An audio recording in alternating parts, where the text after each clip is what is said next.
जी, shiny Shah ji नमस्कार। और आपका डेट ऑफ बर्थ बनता है 5989। 59/1989 का आपका डेट ऑफ बर्थ है।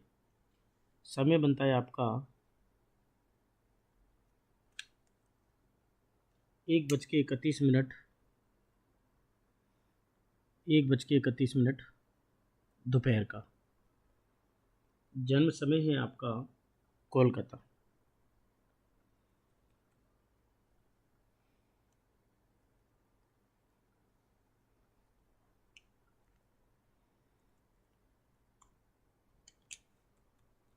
कोलकाता। चलिए, आपकी कुंडली ले लेता हूँ। तो आपका प्रश्न है यहाँ पर,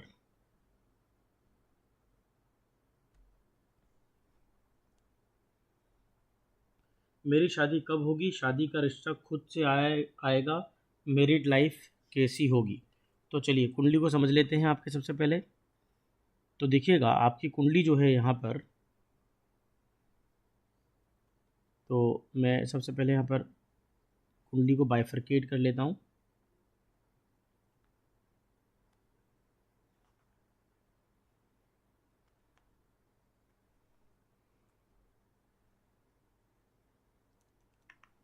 देखिएगा, तो यहाँ पर आपकी जो कुंडली बनती है,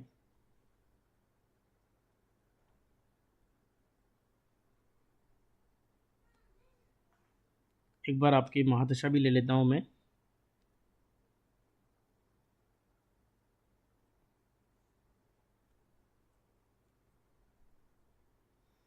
तो विश्वंतरी महादशा मेरे पास आ गई आपकी। और देखिए, आपकी महादशा और विश्वंतरी महादशा दोनों मेरे पास है। और ये रही आपकी कुंडली।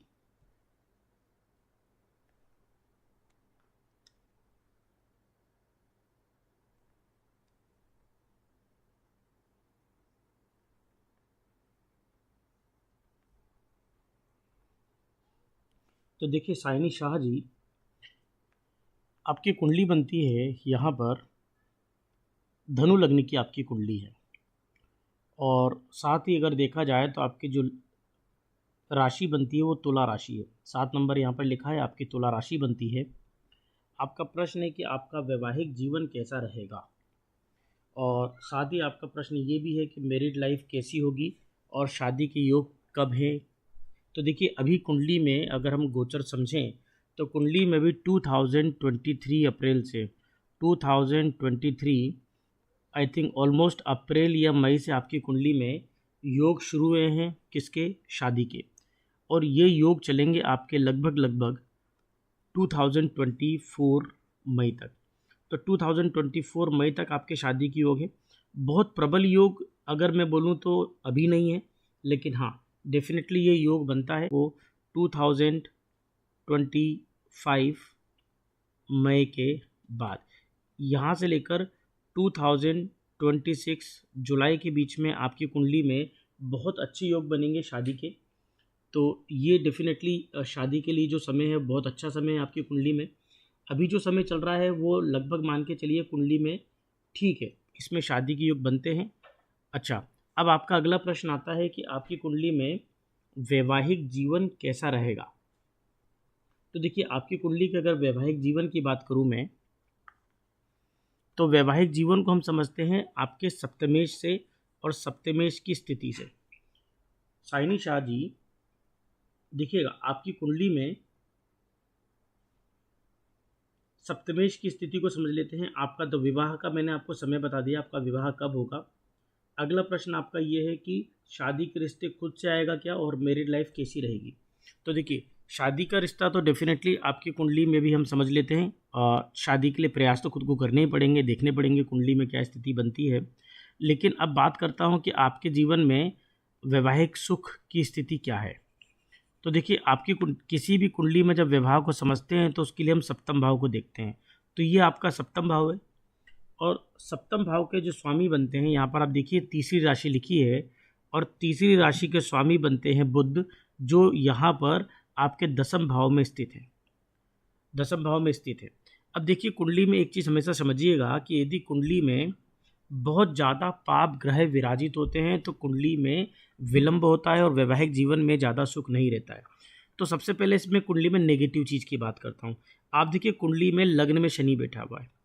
कुंडली में जब भी लग्न पे शनि बैठ जाए तो अगर हम देखें तो उसकी सीधी सीधी 7वीं दृष्टि पड़ती है आपके सप्तम भाव पर।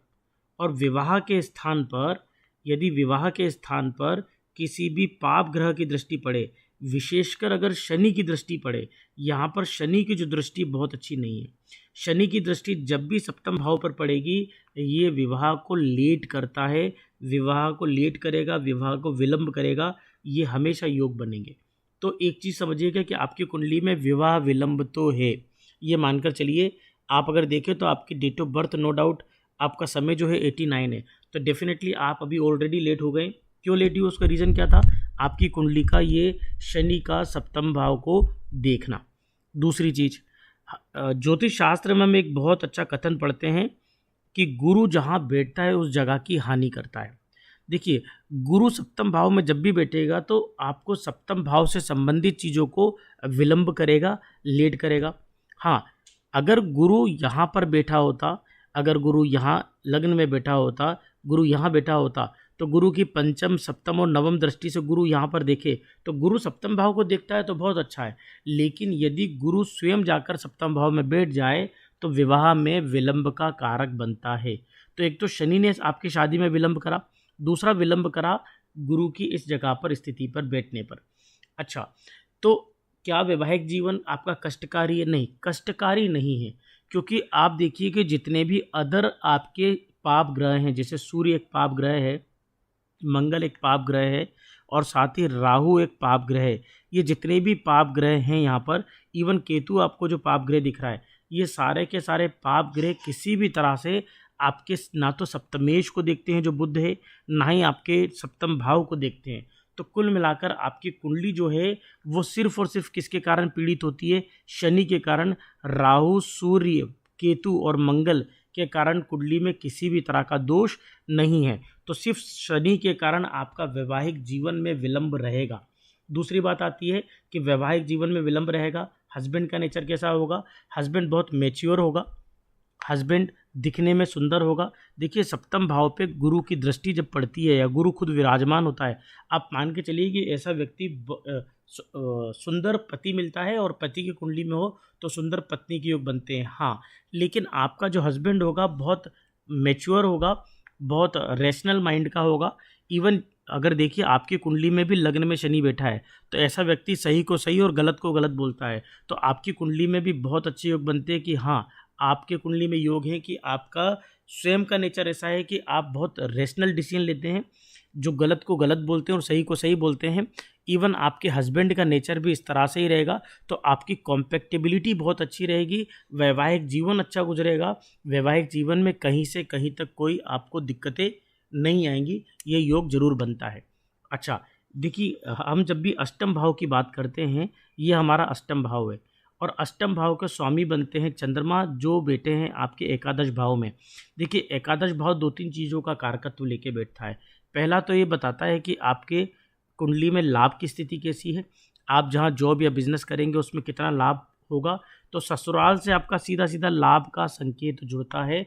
तो अब विवाह के बाद आपके ससुराल पक्ष से आपको धन संपत्ति अर्जित होने के पूरे पूरे योग बनते हैं। ठीक है, तो इस तरह के कुंडली में अच्छे योग हैं, तो वैवाहिक जीवन आपकी कुंडली में बहुत अच्छा है, आप मानकर चलिए। इसमें एक चीज़ समझना और ज़रूरी है। देखिए आपकी कुंडली में जो लग्नेश है, आपकी कुंडली में जो आपके सप्तमेश बनते हैं बुध, अगर आप देखिए आपकी कुंडली में सप्तमेश बुध जो हैं 14 डिग्री के हैं। और अब यहाँ पर एक ट्विस्ट ये है कि आपकी कुंडली के यहाँ पर अगर आप देखें तो आपकी कुंडली के बुध जो हैं वो सप्तमेश हैं और बुध कहाँ बैठे हैं? बुध बैठे हैं कन्या राशि में, और कन्या राशि में बुध जो है वो उच्च का होता है। तो आपके हस्बैंड का नेचर कैसा होगा? हस्बैंड बहुत ज़्यादा बिजनेस माइंडेड होगा, सोचने समझने की शक्ति बहुत अच्छी होगी और बोलने में भी कन्विंसिंग पावर बहुत स्ट्रॉन्ग होगी। इवन आपके भी बोलने की क्षमता बहुत स्ट्रॉन्ग है, देखिए आपकी कुंडली में अगर ध्यान से देखिएगा, बुध के साथ शुक्र की युति और सूर्य अलग बैठा है, तो आप बहुत प्रॉम्प्ट रिप्लाई करते हैं, कोई भी चीज़ को बहुत हाजिर जवाब है, और वाणी से आप जीवन में बहुत बड़ी बड़ी चीज़ों को आप क्लियर करेंगे और जीवन में पैसा भी बहुत अर्जित करेंगे। इवन आपके हस्बैंड का नेचर भी ऐसा होगा कि बोलने में बहुत सक्षम होगा, बिजनेस का बहुत अच्छा सेंस होगा। सिर्फ एक चीज़ समझिएगा कि आपकी कुंडली के अंदर जो आपके सप्तमेश हैं, ये जो कुंडली में सप्तमेश बनते हैं, आपकी कुंडली में जो सप्तमेश हैं, ये सप्तमेश बुध जो हैं 14 डिग्री के हैं। देखिए 14 डिग्री का जो बुध अगर हम देखें तो कन्या राशि में ये बनता है आपके हस्त नक्षत्र का। तो आपका जो चंद्रमा है, आपका माफ़ कीजिए जो बुध है, ये चंद्र के नक्षत्र में है, ये चंद्र के हस्त नक्षत्र में आता है। अब चंद्रमा का जो हस्त नक्षत्र है बहुत अच्छा नहीं माना जाता। क्यों? क्योंकि आपका सप्तमेश जो बुध है चंद्रमा के हस्त नक्षत्र में हो, चंद्रमा जो है वो कुंडली में अष्टमेश है। तो आप मानकर चलिए कि आपका जो हस्बैंड होगा, उस हस्बैंड का नेचर बहुत ज़्यादा गुस्से वाला होगा, थोड़ा रिजिड पर्सनैलिटी होगा और अपनी बात को मनवाने वाला होगा। लेकिन ओवरऑल कुंडली देखें तो वैवाहिक जीवन आपकी कुंडली में अच्छा है। इवन यदि आप हस्बैंड के साथ अच्छे से कोरिलेट करके चलते हैं तो आपको लाभ की स्थिति भी बहुत अच्छी बनती है। ठीक है, एक चीज़ और समझने की वाली बात यहाँ पर है कि आपकी कुंडली में ध्यान दीजिएगा, अगर आपकी कुंडली में हम महादशाओं की बात कर लें तो आपकी कुंडली में महादशा अगर अभी चल रही है तो वो है शनि की। कुंडली में शनि की महादशा देखिए आप, यहाँ पर अभी कुंडली में आपको महादशा चल रही है शनि की, जो 2031 तक रहेगी। कुंडली में शनि की महादशा 2031 तक रहेगी। देखिए कुंडली में शनि आपके लग्न में विराजमान है। ये कुंडली में जो शनि है वो द्वितीय भाव के स्वामी हैं, साथ ही तृतीय भाव के स्वामी हैं। तो आपके पराक्रम का स्वामी, छोटे भाई बहनों का स्वामी, आपके पुरुषार्थ का स्वामी। पुरुषार्थ होता है कि कोई काम को आप खुद से करते हो, खुद से आप किसी चीज़ को बिल्ड करते हो। इवन यहाँ पर अगर देखें तो ये वाला जो घर होता है, द्वितीय घर जो है, ये आपके धन भाव का है, ये आपके वाणी भाव का है, ये जाकर लग्न में बैठा है और इसी की महादशा चल रही है आपको 2012 से जो 2030 तक रहेगी। अब एक चीज़ और समझिएगा, आपकी कुंडली में यहाँ पर जो शनि है, इस शनि को अगर ध्यान से देखें तो यहाँ पर शनि की डिग्री आप देखें 13 डिग्री 36 मिनट का है, और ये पड़ता है शुक्र के नक्षत्र में। और शुक्र आपके कौन है? एक तो लाभेश हैं और दूसरा यहाँ पर रुगेश है, शत्रु संबंधित है। लेकिन ओवरऑल कुंडली में शनि की स्थिति अच्छी है।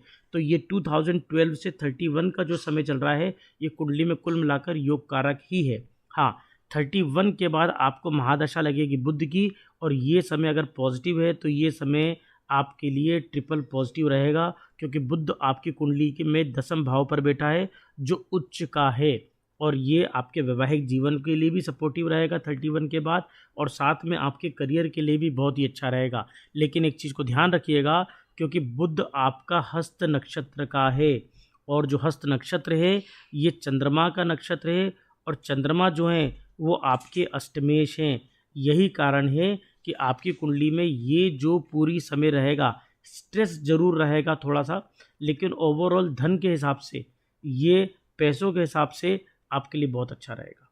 ठीक है, तो ये रहा आपका कुंडली विश्लेषण। तो वैवाहिक जीवन आपकी कुंडली में बहुत अच्छा बनता है, और निश्चिंत ही ये समय जो आपका चल रहा है, इस समय में आपके शादी के योग बनते हैं। 2024 मई तक आपकी कुंडली में बहुत अच्छे शादी के योग हैं। तो आई होप आपके सवालों का जवाब साइनी शाह जी आपको मिल गया होगा। ठीक है, और मित्रों मैं अभी इस फॉर्मेट में कुंडली ले रहा हूँ, तो आपकी कुंडली जस्ट आपके सामने होती है, और मैं कोशिश करता हूँ कि जब भी आपका कोई प्रश्न आए तो उन प्रश्नों का मैं पूरा उत्तर आपको दे पाऊँ। तो चलिए अगली कुंडली ले लेता हूँ मैं अब। चलिए, तो अब अगली कुंडली ले लेता हूँ मैं मित्रों।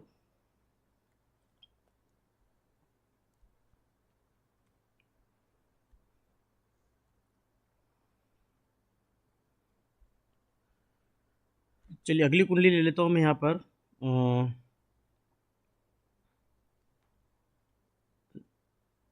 नवजोत चलिए, इससे पहले एक कुंडली जो है हमारे पास, अब मित्रों लाइव कमेंट करते रहे, मैं लाइव कमेंट ले रहा हूँ। और आपकी कुंडली में, चलिए तो अगली कुंडली ले लेता हूँ मैं। यहाँ पर माफ़ कीजिए एक सेकंड। सिंधु सिंह जी की कुंडली ले लेता हूँ मैं। सिंधु सिंह जी नमस्कार।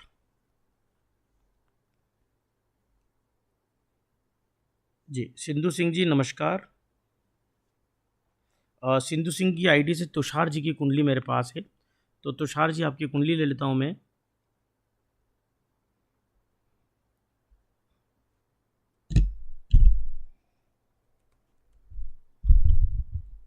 जी तुषार जी की कुंडली मेरे पास है। तुषार जी आपका जन्म बनता है,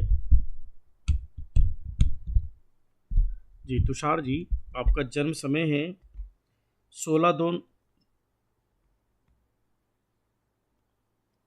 16 फरवरी 1990 का आपका जन्म बनता है। 1990 का आपका जन्म बनता है। जन्म समय है आपका 3:50 PM है, तो ये हो जाता है 15:50। तो 15:50 का आपका जन्म बनता है। जन्म स्थान आपका है वाराणसी।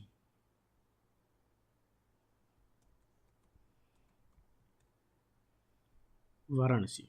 चलिए, तो तुषार जी आपकी कुंडली मेरे पास है। आपकी कुंडली को मैं, चलिए तुषार जी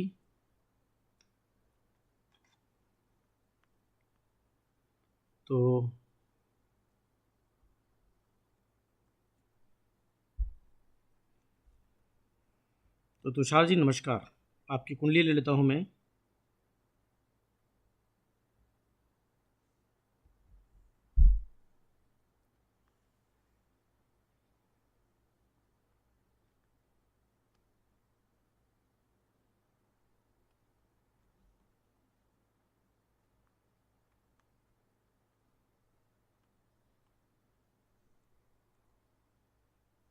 ये रही आपकी कुंडली, और एक बार आपकी महादशाएं भी ले लेता हूँ।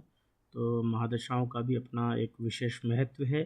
तो महादशाओं से हम काफ़ी चीज़ें सटीक हो जाती है, समय अंतराल की ज़रूरत पड़ती है तो कोई दिक्कत नहीं होती।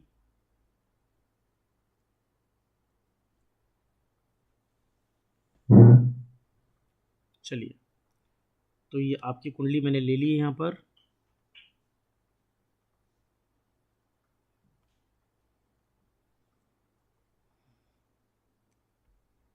चलिए तुषार जी,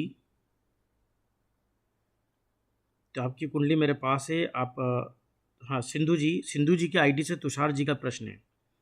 जी, तो आपका प्रश्न जो बनता है वो है, ये है गवर्नमेंट जॉब कब तक लगेगी। तो देखिए, आपके गवर्नमेंट जॉब के बारे में समझ लेते हैं। जी तुषार जी, आपकी गवर्नमेंट जॉब के बारे में समझ लेता हूँ, गवर्नमेंट जॉब की क्या स्थिति बनती है। तो सबसे पहले कुछ मुख्य चीज़ों पे फोकस कर लेते हैं। देखिए, यहाँ पर मुख्य चीज़ ये है कि आपकी कुंडली जो बनती है, आपकी कुंडली में जो लग्न बनती है, आपकी कुंडली में लग्न बनती है कर्क, और आपकी कुंडली की जो राशि है वो है तुला। तो तुला राशि बनती है और कर्क लग्न है। आपका प्रश्न है कि गवर्नमेंट जॉब के योग क्या है और क्या स्थिति बनती है गवर्नमेंट जॉब की। पहली चीज़ एक बात समझिएगा, आपकी कुंडली में देखिए कौन कौन से प्लेनेट की पोजीशन बहुत अच्छी है, इसको समझना बहुत ही ज़रूरी है। तो अगर लग्न की बात करी जाए तो लग्नेश हमेशा आपकी कुंडली में अच्छे माने जाएंगे, पॉजिटिव माने जाएंगे। तो कुंडली में जो लग्नेश हैं वो है चंद्रमा। कर्क लग्न की कुंडली है, चंद्रमा है, और चंद्रमा की अगर मैं स्थिति यहाँ पर देखूँ तो आपके चंद्रमा चतुर्थ भाव में बैठे हैं। देखिए, चतुर्थ भाव में चंद्रमा दिग्बली माना जाता है। कुंडली में जब भी चतुर्थ भाव की बात करेंगे तो यहाँ पर बैठा हुआ चंद्रमा और यहाँ पर बैठा हुआ शुक्र, दोनों कुंडली में दिग्बली माने गए हैं। तो एक बात मानकर चलिए कि आपकी कुंडली में चंद्र की स्थिति बहुत मजबूत है, इवन लग्नेश है। तो देखिए, चंद्र यहाँ पर क्या करेगा, यहाँ पर जो चंद्रमा है ये आपके माता के सुख को बताता है। तो आपके माता का सुख आपकी कुंडली में बहुत अच्छा बनता है। दूसरी बात, आपकी कुंडली में जो आपके मकान संबंधित योग बनते हैं, आप जीवन में कितना पैसा कमाएंगे, कितना मकान होगा, कितनी आपके पास गाड़ियाँ होंगी, इन सब के जो योग हैं वो यहाँ पर बैठा हुआ चंद्रमा देता है। इवन आपकी माता का जो सुख है वो भी चंद्रमा से रिप्रेजेंट करता है, क्योंकि लग्नेश जाकर आपके 10वें भाव में बैठा है। लग्नेश जाकर 10वें भाव में बैठा है, तो कुल मिलाकर ये स्थान आपके माता के सुख को बढ़ाता है। एक और चीज़ यहाँ पर गौर करने वाली है कि कुंडली में यहाँ पर ये जो चंद्रमा बैठा है ये राहु के नक्षत्र में है, और राहु जो हैं वो आपके 7वें भाव पे बैठे हैं। देखिए राहु का नक्षत्र कुंडली में चंद्र के लिए बहुत ज़्यादा योग कारक नहीं है, क्योंकि चंद्रमा यहाँ पर दिग्बली है। तो वाहन का सुख, बड़े घर का सुख, माता का सुख और आपकी पर्सनल खुशी जो होती है ना, आप सेल्फ मेड होकर भी आप खुश रहेंगे हमेशा, ये सारी स्थिति बनती है। तो कुंडली में आपकी लग्न मजबूत है। आपकी कुंडली में जो लग्न है, लग्नेश जाकर दिग्बली होकर चतुर्थ भाव में बैठा है। इस तरह का चंद्रमा आपको हमेशा परसिवरेंस पावर देगा, लड़ने की क्षमता देगा। तो आप कभी भी हार नहीं मानते। ऐसी लग्न वाला व्यक्ति कभी भी हार नहीं मानता। तो एक बात मानकर चलिए कि आपकी कुंडली लग्न वाइज बहुत स्ट्रॉन्ग है। अब बात करते हैं आने वाला समय आपके लिए कैसा रहेगा और क्या रहेगा। तो देखिए कुंडली में अभी फ़िलहाल आपको जो महादशा चल रही है कुंडली में, वो महादशा है आपकी शनि की। देखिए शनि की महादशा है और कुंडली में 2007 से 2026 तक आपको कुंडली में शनि की महादशा बनती है। अब अगर कुंडली में शनि देखा जाए तो ये शनि अष्टमेश है। कुंडली में शनि अष्टमेश है। देखिए एक बात बता दूं मित्रों कि कुंडली का ये जो भाव होता है, कौन सा वाला, ये अष्टम भाव, ये कुंडली का अष्टम भाव बिल्कुल भी अच्छा नहीं है। बहुत नेगेटिव पार्ट माना जाता है कुंडली का अष्टम भाव। हाँ, अब हमें साथ में देखना होता है कि यहाँ पर और कौन कौन सी पोजीशन बनी हुई है। तो क्योंकि कुंडली में आपके शनि की महादशा चल रही है, तो शनि एक तो अष्टम भाव को रिप्रेजेंट करता है और दूसरा आपके 7वें भाव को रिप्रेजेंट करता है। ये दो जगह को शनि रिप्रेजेंट करता है, क्योंकि देखिए यहाँ पर पड़ती है आपकी मकर राशि और यहाँ पर पड़ती है आपकी कुंभ राशि। और मकर और कुंभ राशि का जो स्वामी शनि है वो जाकर आपके 6ठे भाव में बैठ गया है। देखिए हमारे शास्त्र क्या बोलते हैं कि ये जो हमारे पास प्लेनेट है, ये जो हमारे पास ग्रह बनता है, ये जो पूरा प्लेनेट है, ये 6ठा भाव है। 6ठे भाव में बोलते हैं कि जितने पाप ग्रह बैठते हैं उतना ज़्यादा फल शुभ मिलता है। अब आप देखा जाए तो शनि एक पाप ग्रह है, साथ में मंगल एक पाप ग्रह है। इस मंगल और शनि की इस 6ठे भाव में जो स्थिति बनती है ये कुंडली के अंदर योग कारक है। लेकिन क्योंकि यहाँ पर शनि आपका अष्टमेश है, तो अष्टमेश शनि जो है अपना रंग तो दिखाएगा। तो जब से आपको 2007 से आपको जो शनि की महादशा लगी है, ये शनि की महादशा ने आपको काम तो करवाया, आपको स्ट्रेस दिया। यहाँ पर देखिए शनि स्ट्रेस देता है, तो ये शनि ने आपको स्ट्रेस दिया। शनि आपके काम को क्या करता है, विलंब देता है, विलंब पैदा करता है और आपको बहुत मेहनत करवाता है। लेकिन जैसे ही 2026 जून के बाद आपको बुध की महादशा लगेगी, 2026 के बाद बुध की महादशा लगेगी। अब कुंडली में देखिए बुध कहाँ है, बुध बैठे हैं आपके इस 7वें भाव में। देखिए यहाँ पर ये वाला भाव लग्न भाव, चतुर्थ, 7वां और ये 10वां भाव, इसको हम बोलते केंद्र स्थान। और साथ में ये दो भाव हैं, इनको बोलते त्रिकोण। जहाँ पर मैं येलो मार्जिन दे रहा हूँ, इन त्रिकोण या इन केंद्र में जब भी कभी शुभ ग्रह बैठते हैं तो इनका बहुत ज़्यादा प्रबल अच्छा फल मिलता है। तो कुंडली में बुध की स्थिति बहुत अच्छी है। बुध किसको रिप्रेजेंट करता है, तो फिलहाल अभी मैंने जो बोला 2026 तक तो आपको शनि की महादशा चल रही है। शनि अष्टमेश, इसलिए आपको थोड़ा परेशान करेंगे। आपको बता दूं आपकी लाइफ का जो सबसे अभी नेगेटिव टाइम चल रहा है वो है 2007 से 26, जो बहुत ज़्यादा खराब नहीं है। उसका रीज़न मैंने बताया कि 6ठे भाव में पाप ग्रह अच्छा फल देते हैं, लड़ने की ताकत देते हैं, किसी भी काम को करने और जूझने के लिए आपको सामर्थ्य देते हैं। लेकिन जैसे ही आपकी कुंडली में बुध की महादशा शुरू होगी 2026 के बाद, ये बुध की महादशा आपके लिए योग कारक होगी, क्योंकि यहाँ पर जो बुध है, ये बुध आपके, हाँ नो डाउट, बुध आपके उपचय भाव के स्वामी जरूर हैं।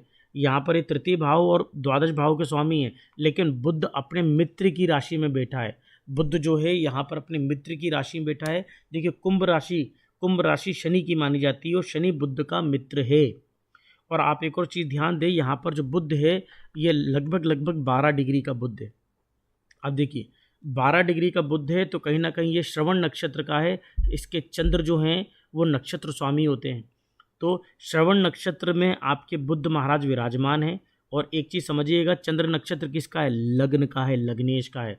तो जैसे ही 2026 लगेगा, 2026 का जून लगेगा, उसके बाद बुध की महादशा शुरू होगी और बुध आपको सबसे पहले तो विदेश की यात्रा करवाएगा, अपना जन्म स्थान छुड़वाएगा। दूसरी बात, क्योंकि लग्नेश है तो आप कंटिन्यूसली एफर्ट्स करेंगे, कंटिन्यूसली एफर्ट्स करते करते आप बहुत अच्छी हाइट पर जाएंगे और लाइफ में बहुत ग्रो करेंगे। तो आपके प्रश्न को अगर मैं फाइनली कंक्लूड करूँ तुषार जी कि कैसा रहेगा आपका जीवन, तो 2026 जून के बाद आपकी गवर्नमेंट जॉब मतलब जॉब लगने की होते हैं।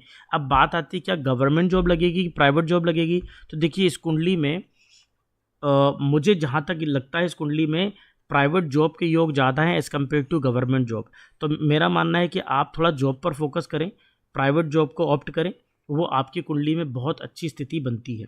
ठीक है, तो आप गवर्नमेंट जॉब की देखिए उसका रीज़न बताता हूँ मैं। सबसे पहली बात, आप सूर्य जो हैं वो किसी भी उच्च पद को रिप्रेजेंट करते हैं। ग्रेड ए, क्लास बी की जो पोस्ट मिलती है उसको सूर्य रिप्रेजेंट करता है। सूर्य अष्टम भाव में बैठा है, ये पिता को भी नुकसान पहुंचाएगा, साथ ही आपके सरकार से मिलने वाले लाभ को भी कम करेगा। तो सरकार से लाभ के योग कम बनते हैं आपकी कुंडली में। दूसरी बात, शनि भी जो है वो जनता से डायरेक्ट कनेक्ट करता है। क्योंकि कुंडली में बुध की स्थिति अच्छी है, आप प्राइवेट जॉब करें, जनता से कनेक्ट हो और आपको लाभ और पैसे की कुंडली में स्थिति बहुत अच्छी बनती है। तो मेरा मानना है कि आप प्राइवेट जॉब करें तो उसमें आपको फल ज़्यादा अच्छे मिलेंगे। ठीक है, आई होप आप मेरी बात समझ गए होंगे। चलिए अगली कुंडली ले लेता हूँ मित्रों में। तो तुषार जी ये थी आपकी कुंडली। चलिए तो यहाँ पर मैं अगली कुंडली ले लेता हूँ मित्रों। चलिए तो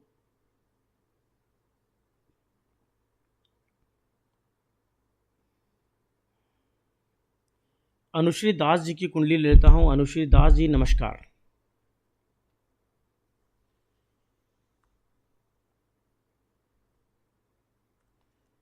तो अनुश्री दास जी बेटा आपकी कुंडली ले लेता हूँ मैं।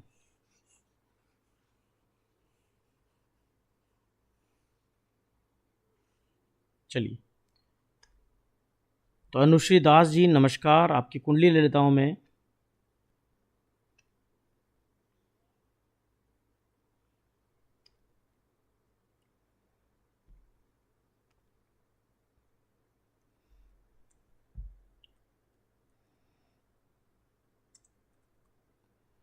चलिए अनुश्री दास जी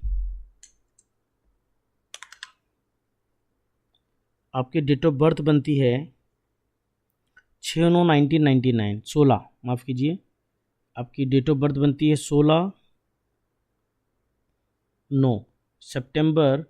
1999।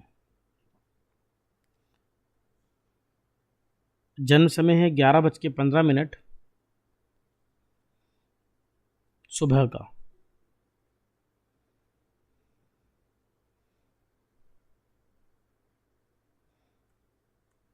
11:15 सुबह का। अनुश्री जी आपकी जन्म स्थान बनता है बिरभूम। बिरभूम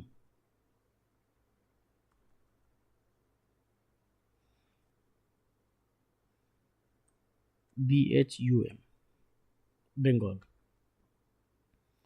नौ कुंडली लेता हूँ अनुश्री दास जी, आपकी कुंडली हो गई मेरे पास।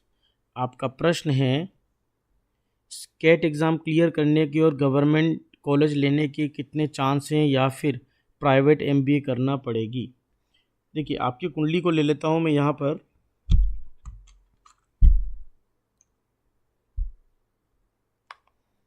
तो ये आपकी कुंडली मेरे पास है, इसको मैं पोर्ट कर लेता हूँ अपने सॉफ्टवेयर में।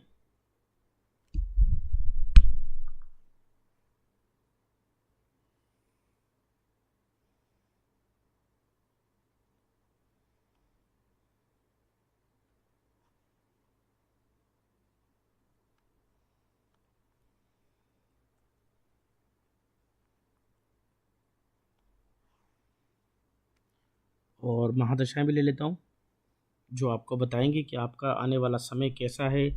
हो सकता है बहुत योग कारक स्थिति बनती हो, लेकिन क्योंकि कुंडली में बहुत अच्छे योग नहीं बनते हैं तो, और अगर समय महादशा अच्छी नहीं है तो दिक्कतें होती हैं। तो चलिए, आइए आ रही आपकी विश्वंतरी महादशाएं, और कुंडली में इसको भी मैं स्थान दे देता हूँ। चलिए, तो ये कुंडली आपकी मेरे पास है, और आपका प्रश्न यहाँ पर जो है, दीपिका जी आपका, दीपिका माफ़ कीजिए, अनुश्री जी आपका प्रश्न है, सर खुद का घर, मैंने एक्चुअली ऋचा जी का प्रश्न पढ़ लिया था।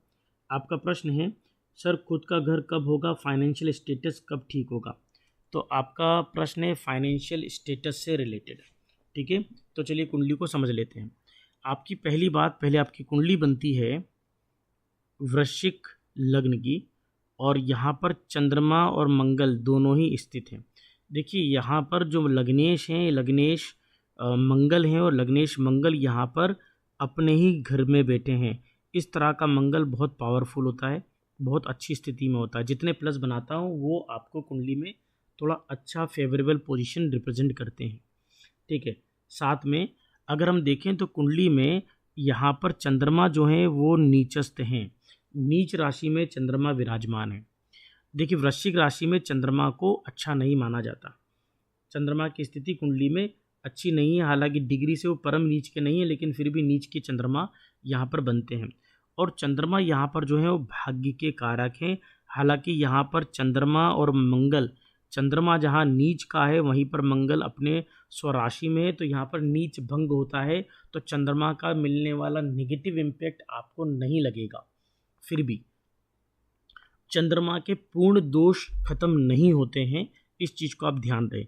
दूसरी बात, एक और चीज़ ध्यान दीजिएगा, क्योंकि यहाँ पर राहु की पंचम दृष्टि से चंद्रमा पर पड़ती है, तो राहु अपनी पंचम दृष्टि से चंद्रमा को देखता है। दूसरी बात, मंगल भी अपने आप में एक पाप ग्रह जो चंद्रमा के साथ स्थित है। तो ये जो स्थिति राहु के साथ चंद्रमा की बनती है, ये आदमी व्यक्ति को थोड़ा पीड़ा देती है और मन विचलित करती है। ऐसे व्यक्ति को बहुत जल्दी गुस्सा भी आता है और स्वभाव में थोड़ा बहुत चिड़चिड़ापन होता है। चलिए, मैं फाइनेंशियल स्टेटस की बात करता हूँ, कुंडली में क्या स्टेटस रहेगा, कैसा रहेगा आने वाला समय। तो देखिए आपकी कुंडली में अभी जो आपको महादशा चल रही थी वो थी बुध की, कुंडली में बुध की महादशा है। अब देखिए यहाँ पर दो चीज़ें हैं, दो चीज़ों को समझना जरूरी है।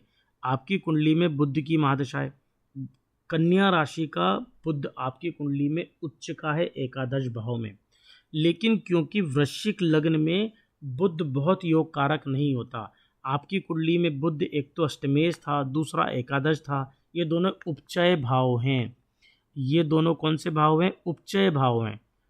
और ये मतलब ये तो उपचय भाव है, ये त्रिक भाव में आता है। तो 6-8-12, अगर 6-8-12 का कोई हो या फिर 3-6-11 हो, तो 3-6-11 को हम उपचय भाव में डालते हैं। उपचय भाव और ये जो त्रिक भाव होते हैं ये दोनों कुंडली के लिए खराब होते हैं। तो 2006 से लेकर अभी जो चल रहा है करंट में 2023 के अक्टूबर तक आपको बुध की महादशा है, और ये बुध की महादशा आपके लिए बिल्कुल भी अच्छी नहीं थी। इवन इसने आपको बहुत संघर्ष करवाया। देखिए पैसों के हिसाब से कुंडली फिर भी चल जाती है, लेकिन क्योंकि वृश्चिक लग्न है, स्कॉर्पियन जो यहाँ पर लग्न दिखती है, इसके लिए बुध बिल्कुल भी अच्छा नहीं है। तो आपका प्रश्न बड़ा सिंपल सा हो जाता है कि आपने पूछा कि फाइनेंशियल स्टेटस कब ठीक होगा, तो आपको ये बुध की महादशा जो थी, इस बुध की महादशा को तो आपको क्रॉस करना ही था। पूरे 17 साल की महादशा थी बुध की। इस बार 17 साल की महादशा ने आपको बहुत परेशान करा। और आपको बता दूं कि अगर हमारी लाइफ का, अगर मान लो मैं यहाँ पर एक्सटेंट ऑफ लाइफ लिखूं, तो लाइफ का जो सबसे डीप समय था और फिर लाइफ ऊपर गई, तो ये डीप समय वही है बुध की महादशा। तो आपकी लाइफ का सबसे खराब समय जो था वो चल रहा है। इसके बाद जो भी समय आएगा वो कुंडली में अच्छा ही होगा, खराब नहीं होगा। इसके बाद कुंडली में जो भी समय आएगा वो आपके लिए बहुत योगकारक ही होगा। ठीक है, ये कुंडली में जो ले रहा हूँ अभी, ये अनुश्री दास जी की कुंडली है। तो इस चीज़ का आप ध्यान रखें। अच्छा, अब कुंडली में अगर बात कर लेते हैं केतु की महादशा, तो बुध की महादशा तो आपके लिए खराब है, नो डाउट। तो बुध के लिए आपको बिल्कुल 2024 2023 अक्टूबर तक का समय आपको दिया है, इसको आप थोड़ा आराम से निकालो। इसके बाद आपको महादशा लगेगी केतु की। देखिए कुंडली में अगर हम केतु की स्थिति को समझें, तो कुंडली में केतु जो आपके विराजमान है, ये देखिए पुरुषार्थ के स्थान पर बैठे हैं। तो केतु यहाँ पर जो बैठे हैं, केतु की अगर हम स्थिति को देखें तो केतु यहाँ पर 16 डिग्री के श्रवण नक्षत्र में बैठे हैं। तो केतु यहाँ पर चंद्र के नक्षत्र में है और चंद्रमा आपका भाग्येश है। तो चंद्रमा कौन है? चंद्रमा आपका भाग्येश है। और एक तो भाग्येश है, लक को रिप्रेजेंट करता है। तो जैसे ही केतु की महादशा लगेगी, देखिए केतु की महादशा 7 साल की होती है, लेकिन 7 साल में ये कम से कम 70 साल का रिजल्ट दे देती है। तो श्रवण नक्षत्र का जो आपका केतु है, ये एकदम पूर्ण फल देने में समर्थ है। तो यहाँ पर बैठा हुआ केतु आपको भाग्य का सपोर्ट देगा और लाइफ में आपको बहुत ग्रो करवाएगा, बहुत आगे ले जाएगा। ये चीज़ आप मानकर चलिए, कुंडली में ये हिस्सा, ये स्थिति आपके लिए बहुत अच्छी बनती है। ठीक है। दूसरी चीज़ कि केतु की महादशा आपके लिए बहुत अच्छी है। इसके बाद आपको महादशा स्टार्ट होगी शुक्र की। देखिए कुंडली में जो शुक्र की स्थिति है, शुक्र आपके कहाँ पर बैठे हैं? नवम भाव में बैठे हैं। हाँ, इसको हम थोड़ा आगे अलग से प्रिडिक्ट करेंगे, मिला जुला असर रहेगा। कर्क राशि का कर्क राशि में शुक्र बैठे हैं 25 डिग्री पर। 25 डिग्री अगर देखें तो लगभग अश्लेषा के बुध के नक्षत्र के हैं। तो ये थोड़ा सा आपके लिए नेगेटिव जा सकता है, हल्का सा, लेकिन ये 7 साल आपकी लाइफ के लिए बहुत पॉजिटिव रहेंगे, बहुत गोल्डन पीरियड रहेंगे। इवन इस जॉब में आपको गवर्नमेंट के योग बनते हैं। अब आपका प्रश्न था कि गवर्नमेंट जॉब या प्राइवेट जॉब। देखिए कुंडली में सूर्य की स्थिति तो बहुत मजबूत है। कुंडली में इस स्थान पर बैठा हुआ सूर्य व्यक्ति को बहुत अच्छी बड़े अधिकारी बनाता है। तो गवर्नमेंट से लाभ की योग जरूर है। हालांकि कुंडली में देखा जाए तो यहाँ पर जो शनि है वो नीच के हैं। तो शनि कुंडली में एक नीच राशि में है, लेकिन सूर्य की स्थिति बहुत मजबूत है। कुंडली में योग ऐसे बनते हैं कि गवर्नमेंट जॉब के योग तो थोड़े कम हो जाते हैं, क्योंकि शनि जनता का कारक है, जनता से जुड़े हुए चीज़ों में आप नहीं जाएंगे। तो यदि आप कोई ऐसी गवर्नमेंट जॉब में जाते हैं जो हाई ग्रेड पोस्ट है, लेकिन जनता से उसका कोई कनेक्शन नहीं है, तो डेफिनेटली अच्छे योग हैं। अदरवाइज आप प्राइवेट जॉब कर सकते हैं। गवर्नमेंट ठेकों से, गवर्नमेंट टेंडर से आप जीवन में बहुत ज़्यादा पैसा अर्जित करेंगे। इस तरह के योग बनते हैं। तो आई होप अनुश्री दास जी आप मेरी बात समझ रहे होंगे, आप पूरा कुंडली का विश्लेषण अपना देख रहे होंगे। मित्रों लाइव कमेंट करते रहे, मैं लाइव कमेंट ले रहा हूं। और ये थी अनुश्री दास जी की कुंडली, और इस कुंडली के अनुसार आपका जो आने वाला समय है, बेस्ट टाइम जो मैं यहाँ पर मेंशन कर रहा हूँ वो है 2023 दिसंबर के बाद का समय। ये आपके लिए गोल्डन टाइम है और डेफिनेटली इस टाइम को आपको यूज़ करना चाहिए। 2023 अक्टूबर के बाद का समय आपको लाइफ का गोल्डन पीरियड देगा। ठीक है, चलिए अगली कुंडली लेता हूँ मैं। तो टेक माय वर्ड्स, ये जो समय आपके लिए बहुत अच्छा है। तो मित्रों लाइव कमेंट करते रहें, मैं लाइव कमेंट ही ले रहा हूँ। और मित्रों मेरे साथ समस्या ये है, क्योंकि मैं यहाँ पर अभी जो मैंने फॉर्मेट चेंज करा है, जिसका भी नंबर आता है मैं उसको कोशिश करता हूँ पूरा डिटेल्ड वर्जन लूँ, लेकिन वही है कि क्योंकि कुंडली यहाँ पर मैं चैट पूरी नहीं पढ़ पाता हूँ, तो आपसे मेरी विनम्र विनती है कि आप लाइव कमेंट करते रहें। लाइव कमेंट को मैं प्रायोरिटी देता हूँ। चलिए अगली कुंडली ले लेता हूँ मैं।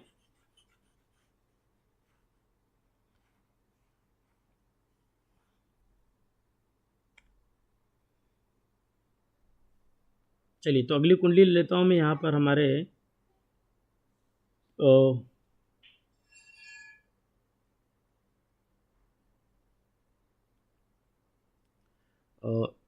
सिद्धार्थ शर्मा जी की। सिद्धार्थ शर्मा जी नमस्कार।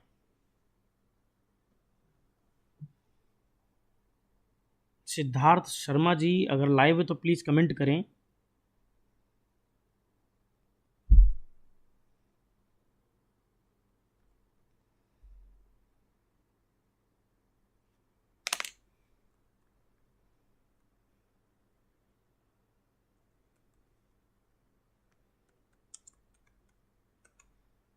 जी सिद्धार्थ शर्मा, अरे क्या हो गई,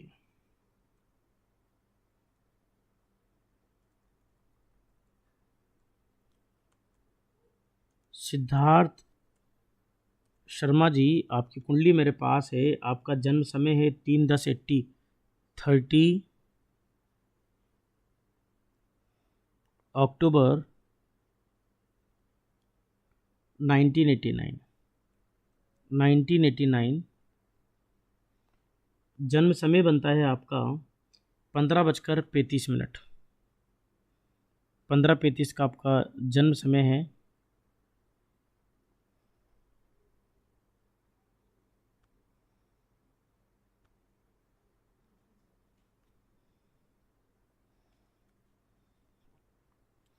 और जन्म स्थान बनता है आपका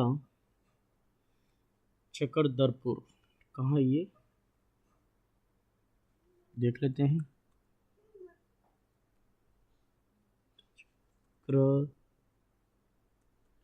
चलिए, झारखंड। तो सिद्धार्थ शर्मा जी प्रणाम, आपकी कुंडली मेरे पास है। आपका प्रश्न है 30 अक्टूबर का आपका जन्म बनता है, 30 अक्टूबर 1989, 3:35। और चलिए आपका प्रश्न ले लेता हूँ मैं। आपका प्रश्न है, कब होगा कैसा रहेगा, मैरिज कब होगा कैसा रहेगा। अभी आपका मैरिज नहीं हुआ है, राइट। चलिए मैं पोर्टल पे कुंडली डाल देता हूँ आपकी।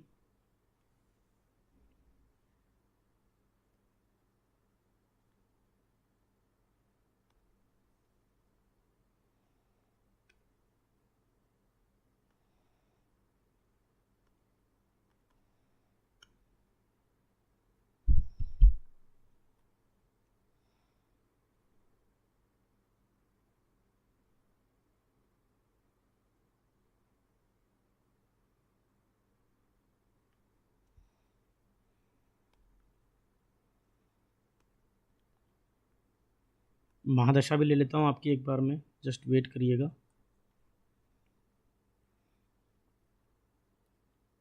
सिद्धार्थ शर्मा जी, कुंडली आपकी ऑलमोस्ट डन है।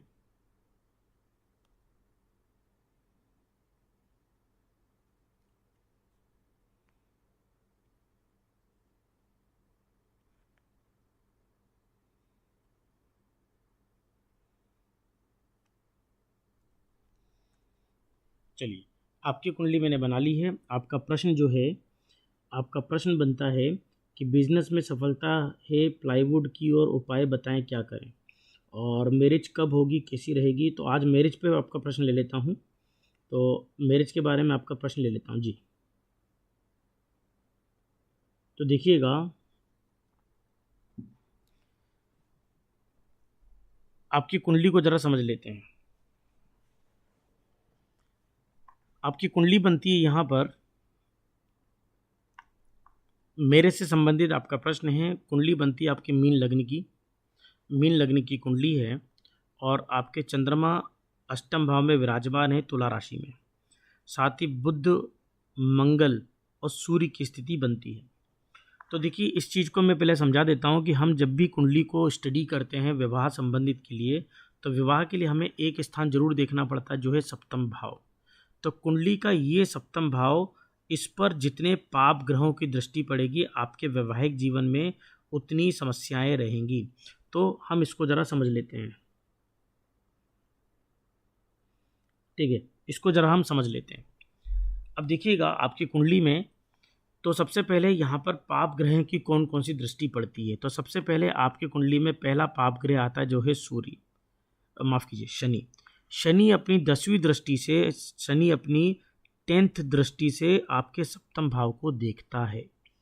दूसरे पाप ग्रह बनता है आपका राहु, जो अपनी 9वीं दृष्टि से आपके इसी सप्तम भाव को देखता है। तीसरी चीज बनती है कि आपकी कुंडली में जो 6 का स्वामी बनता है मंगल, जो बुध आपका सप्तमेश है। तो बुध आपका सप्तमेश है। और देखिए, जो छठी राशि है कन्या राशि, कन्या राशि का स्वामी मंगल जाकर आपके अष्टम भाव में बैठ गया है। देखिए, अष्टम भाव को अगर अष्टम भाव को अगर हम समझें तो अष्टम भाव आत्महत्या, कष्ट और मृत्यु का कारक होता है, दुख का कारक होता है, परम दुख का कारक होता है। तो जीवन में जितने आपको दुख मिलते हैं वो दुख किससे मिलते हैं? वो आपको अष्टम भाव से मिलते हैं। तो आपके सप्तम भाव का स्वामी बुध जाकर अष्टम भाव में बैठा है। और अगेन अगर देखा जाए तो यहाँ पर सूर्य और मंगल जैसे क्रूर और पापी ग्रहों की यहाँ पर युति बनती है। तो कुल मिलाकर अगर देखा जाए तो आपकी कुंडली में कितने पाप ग्रह हो गए? पहला शनि, दूसरा राहु, तीसरा मंगल और तीसरा सूर्य और चौथा मंगल। ये 4 पाप ग्रहों के साथ आपकी कुंडली का सप्तम भाव और सप्तमेश पीड़ित हैं। सप्तमेश बनता है बुध, सप्तम भाव बनता है छठी राशि, ये वाला स्थान जिसे मैंने येलो पार्ट कराया। तो कुल मिलाकर ये इंडिकेट करता है आपके वैवाहिक जीवन में समस्याएं। तो एक बात मानकर चलिए कि आपकी कुंडली में जो विवाह नहीं हुआ उसका जो मुख्य कारण जो है वो है शनि, राहु, मंगल और सूर्य जैसे प्लेनेट। और आपको बता दूं कि आपको विवाह को भी बहुत ध्यान से करना चाहिए, क्योंकि विवाह के बाद तलाक जैसी स्थिति तक बन आ सकती है। अच्छा, आपकी कुंडली में जो बुध है वो तुला राशि के बुध हैं।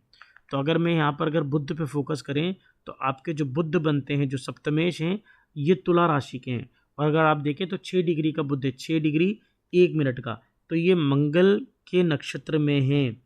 तो मंगल के चित्रा नक्षत्र में बैठा हुआ है आपका बुध। और मंगल का चित्रा नक्षत्र जो है, अब देखिए मंगल आपके द्वितीय और भाग्येश के स्वामी जरूर हैं, जो आपके मंगल के नक्षत्र में बैठे और साथ में मंगल भी यहाँ पर स्थित है। तो इनका जो सप्तमेश का जो नक्षत्र है वो भी एक पापी ग्रह है। और मंगल खुद अष्टम भाव में बैठे हैं। सूर्य, मंगल, शनि, राहु की युति है। तो और मंगल का अष्टम भाव में बैठना आपको मांगलिक भी करता है। तो कुंडली में यहाँ पर ये जो मंगल की स्थिति है ये आपको मांगलिक बनाती है। तो कुल मिलाकर ये ओवरऑल जो कुंडली बनती है विवाह के हिसाब से तो बिल्कुल भी अच्छी नहीं है। हालांकि आपकी कुंडली में अगले साल 2024 जुलाई के बाद विवाह के योग बनते हैं, जो 2025 जुलाई तक रहेंगे। इस बीच में आपके विवाह के योग बनते हैं। लेकिन मैं एक चीज़ यहाँ पर बड़ी गंभीरता से बोलना चाहूँगा कि आपको अपनी शादी करने से पहले कुंडली दिखा लेनी चाहिए, क्योंकि मांगलिक कुंडली बनती है और आपके सप्तम भाव और सप्तमेश को 4 क्रूर ग्रह देखते हैं। देखिए कुंडली में कुल मिलाकर 5 पापी ग्रह हैं और उस 5 पापी ग्रह में से 4 पापी ग्रह राहु, शनि, सूर्य और मंगल की दृष्टि संबंध है, जो बिल्कुल भी अच्छा नहीं है। इस चीज़ का आपको ध्यान रखना चाहिए, ठीक है। तो इसका विशेष ध्यान रखें। और आप एक चीज़ और समझिएगा कि कुंडली आपकी बनती है मीन लग्न की, और आपको अभी महादशा जो है 2022 तक तो आपको शनि की महादशा थी। अब शनि के बाद आपको अगली जो महादशा यहाँ पर बनती है वो है बुध की महादशा, जो 2039 तक चलेगी। और मैं बोल रहा हूँ बुध जो हैं वो अष्टम भाव में पीड़ित हैं। देखिए बुध एक शुभ ग्रह है। जैसा मैं हमेशा बोलता हूँ कि यदि कोई शुभ ग्रह, ये जैसा मैं हमेशा बोलता हूँ कि बुध आपका एक शुभ ग्रह है, और यदि कोई शुभ ग्रह, अगर कोई शुभ ग्रह अष्टम भाव में बैठ जाए तो वो पीड़ित हो जाता है। 6, 8 और 12 इस भाव में हमेशा, इवन ये उपचय भाव में भी हमेशा कैसे प्लेनेट होने चाहिए? शत्रु, माफ कीजिए, यहाँ पर पापी ग्रह बहुत अच्छा रिजल्ट देते हैं। तो मंगल एक सौम्य ग्रह है। मंगल का आपके अष्टम भाव में बैठना बिल्कुल भी अच्छा नहीं है। तो आपको 2022 अक्टूबर के बाद भी थोड़ी बहुत परेशानियों का सामना करना पड़ेगा और करना पड़ेगा। और वैवाहिक जीवन में समस्याएं बहुत आएंगी। इवन कोर्ट कचहरी जैसी समस्याएं भी आपको बन सकती हैं, जिसका आपको बहुत ध्यान रखना चाहिए, ठीक है। तो आई होप आप कुंडली एनालिसिस आपने पूरा सुना होगा। यदि फिर भी कुछ रह गया हो तो आप दोबारा जब अपलोड होगा तो डेफिनेटली उसको आप ऑब्ज़र्व करें। चलिए, तो अगली कुंडली ले लेता हूँ मैं।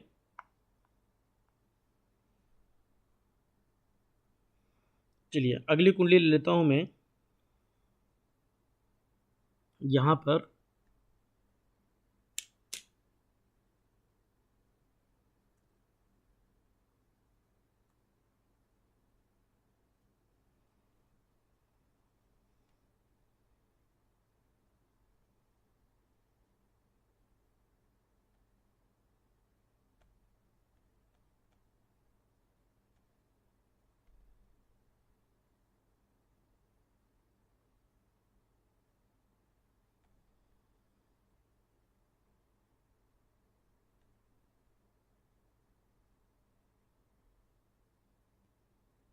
चलिए अगली कुंडली ले लेता हूँ मैं।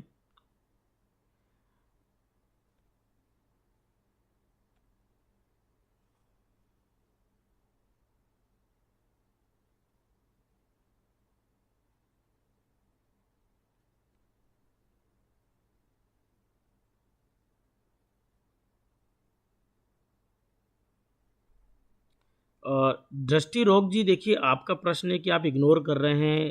देखिए दृष्टि संबंधी आपकी कुंडली मेरे पास अवेलेबल है और मैंने आपकी कम से कम 4 दफ़ा कुंडली देखी है। तो दर्शित रोग जी, आप ऐसा ना समझें कि आपकी कुंडली इग्नोर होती है। कई लोग हैं जो नए आते हैं, सिद्धार्थ शर्मा जी नए आए थे, बहुत सारे लोग इसमें नए आते हैं जिनकी एक बार भी टर्न नहीं आया। ठीक है, आपका टर्न मैंने कम से कम 4 से 5 बार आपकी कुंडली ऑलरेडी पहले देखी हुई है। तो आपको पेशेंस रखना चाहिए। कुंडली जब आती है तो बहुत सारी कुंडली हैं, और बहुत सारे लोग हैं जो यहाँ पर लगातार आते हैं और उनकी कुंडली ली भी जाती है ना। तो डेफिनेटली आपको वेट करना चाहिए। चलिए अगली कुंडली यहाँ पर लेता हूँ मैं। ठीक है, और आपको मित्रों जब भी कुंडली बनती है तो डेफिनेटली आपको कुंडली का इंतज़ार करना ही चाहिए। ऐसा नहीं है कि यहाँ पर हर व्यक्ति कुंडली जब आता है तो कुंडली का सीक्वेंस से मैं नहीं लेता, जैसे मैंने पहले बताया था। आपको कंटिन्यूसली कुंडली को कमेंट करना चाहिए। चलिए अगली कुंडली ले लेता हूँ मैं जब तक।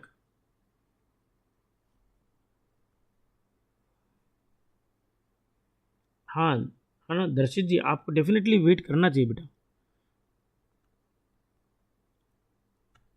मेरे लिए तो सारे व्यूअर समान है, ऐसा नहीं है कि किसी को इग्नोर करता हूँ या किसी है। और मेरे को याद है मैंने आपकी कुंडली ली है, तो फिर भी आपको वेट करना चाहिए, है ना।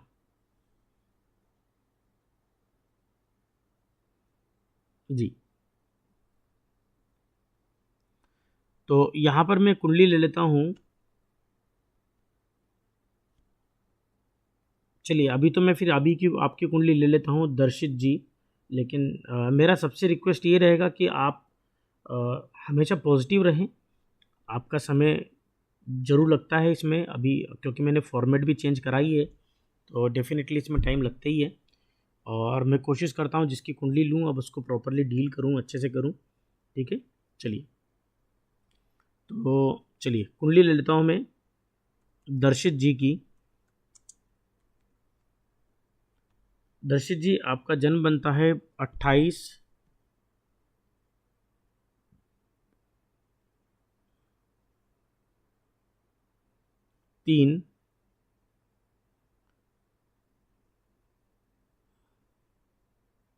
1998 का।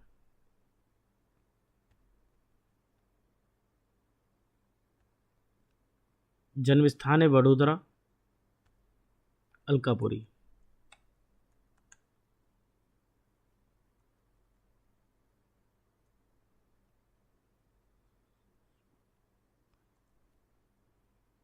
गुजरात। अलकापुरी हुआ, ओपी रोड हुआ, वहाँ पर मैं एक दो बार विजिट करा है, और मेरे वहाँ पर लेक्चर्स भी होते हैं ज्योति संबंधी भी। और 3:45 दोपहर का समय है।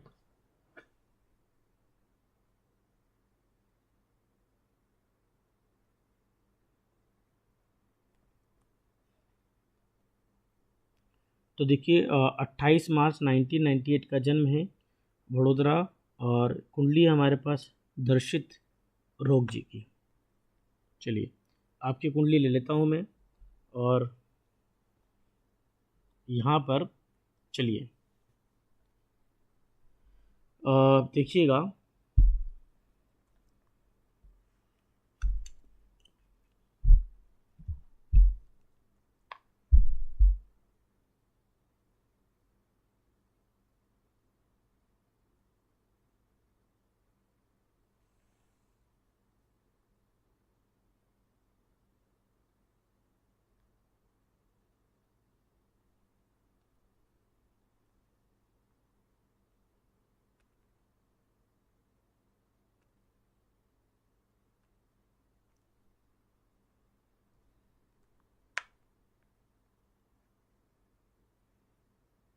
चलिए, और एक बार मैं आपका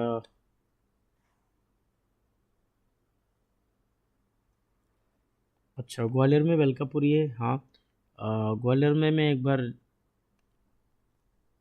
जो मेला भरता है वहाँ पर आया था, लेकिन मेरा राजकोट में, अहमदाबाद में, यहाँ पर मैं लगातार जाता रहता हूँ।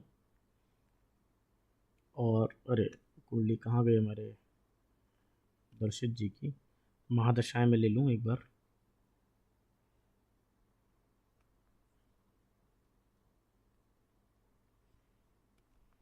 चलिए दर्शित जी, आपकी कुंडली ले रहा हूँ मैं।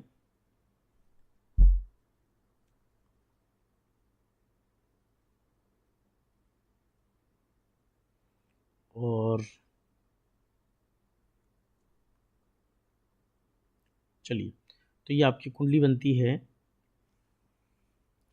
ये रही आपकी विश्वामित्री महादशाएं। तो ये कुल मिलाकर आपकी कुंडली मेरे सामने है दर्शित जी। आपका प्रश्न है, लाइफ में दुखी हूँ, सब लोग रुलाते हैं। देखिए, तो सबसे पहली बात तो आपको सेल्फ थोड़ा सा, अगर आपको देखो, बीमारी कई बार क्या होता है, हमें बीमारी नहीं पता होता। आपको आधी बीमारी पता है कि आपके साथ समस्या कहाँ है। तो अ, ये चीज़ें तो लगन पर डिपेंड करती है। लगन को थोड़ा सा मजबूत करें, थोड़ा सही करें, तो डेफिनेटली आपको उसके बहुत अच्छे और पॉजिटिव रिजल्ट मिलेंगे। तो आपकी कुंडली को ज़रा समझ लेते हैं और निष्कर्ष निकालते हैं कि ऐसा आपके साथ क्यों हो रहा है। मित्रों, आपके लिए भी समझने का विषय है। आपको भी समझना चाहिए कि आपकी कुंडली में ऐसा क्यों होता है। इवन आप एक काम और कर सकते हैं कि आप जब कुंडली में किसी की कुंडली देखता हो तो आप अपनी कुंडली खोल कर रखें। मोबाइल में एप्लीकेशंस होती हैं, यहाँ पर आप अपनी कुंडली खोल कर रखें, तो आप पता चलेगा कि मैं यहाँ पर जो कुंडली ले रहा हूँ उसमें क्या क्या चीज़ें आपके लिए पॉजिटिव है और सही जो दिख सकती हैं। चलिए, तो यहाँ पर मैं ये कुंडली ले लेता हूँ और ये रही आपकी कुंडली। तो इस कुंडली को ज़रा हम समझ लेते हैं। तो सबसे पहले आपकी कुंडली जो बनती है,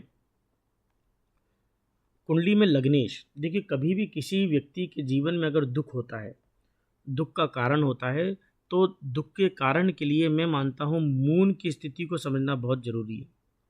यदि कुंडली में मून की पोजीशन अच्छी नहीं है, अगर कुंडली में मून की पोजीशन अच्छी नहीं है, जिसे हम चंद्र बोलते हैं, तो चंद्र की स्थिति हमको ये बताती है कि जीवन में आपका मन कैसा रहेगा। अब आपकी कुंडली बनती है यहाँ पर कर्क लग्न की, और कर्क लग्न की कुंडली के जो स्वामी होते हैं चंद्र होते हैं, और चंद्रमा जो हैं आपके लग्नेश। तो चंद्रमा आपके लग्नेश भी हैं और वो आपकी मीन राशि को बनाते हैं। अब ये चंद्रमा है। अब चंद्रमा आपकी कुंडली में जितना ज़्यादा पीड़ित होगा,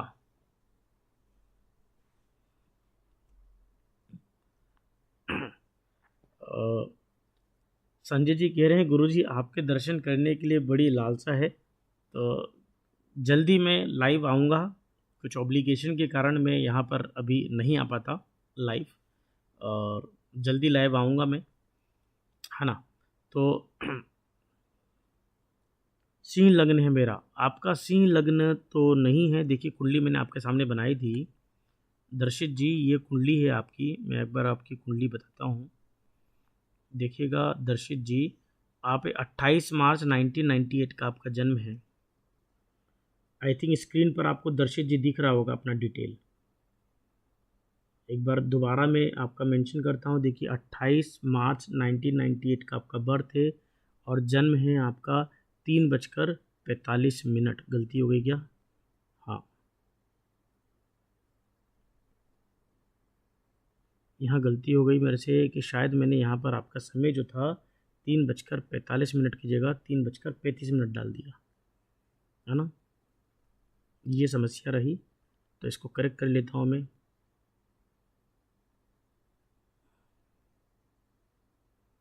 चलिए दर्शित जी, मैं दोबारा कुंडली ले लेता हूँ आपकी।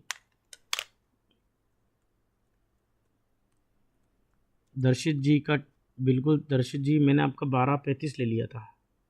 चलिए दोबारा ले लेता हूँ मैं। 28 मार्च 1998 का जन्म है आपका। 3:45।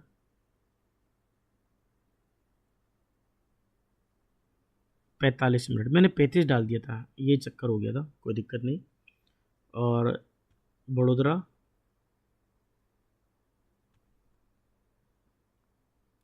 चलिए दर्शित जी दोबारा कुंडली ले लेता हूँ।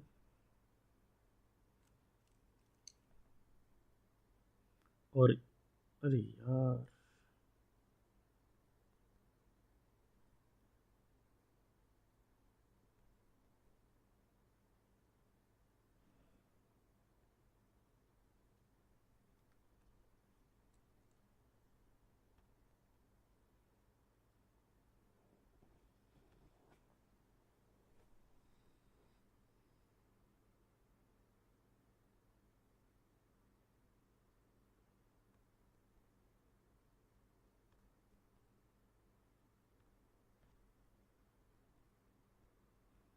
तो 15:45 का आपका जन्म है।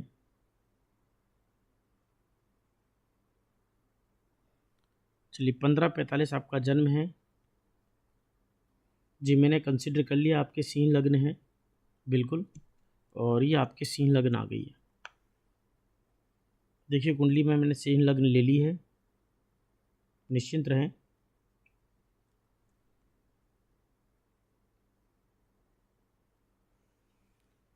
तो ये आपकी सिंह लग्न बनती है यहाँ पर।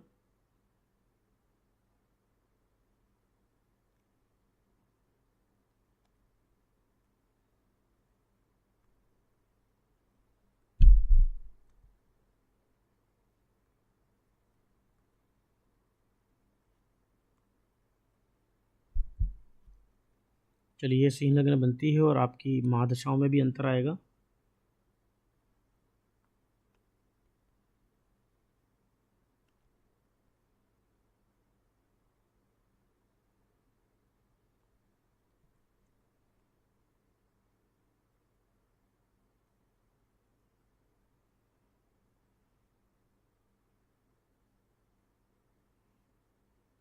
दीपिका जी ने बहुत अच्छा आंसर दिया।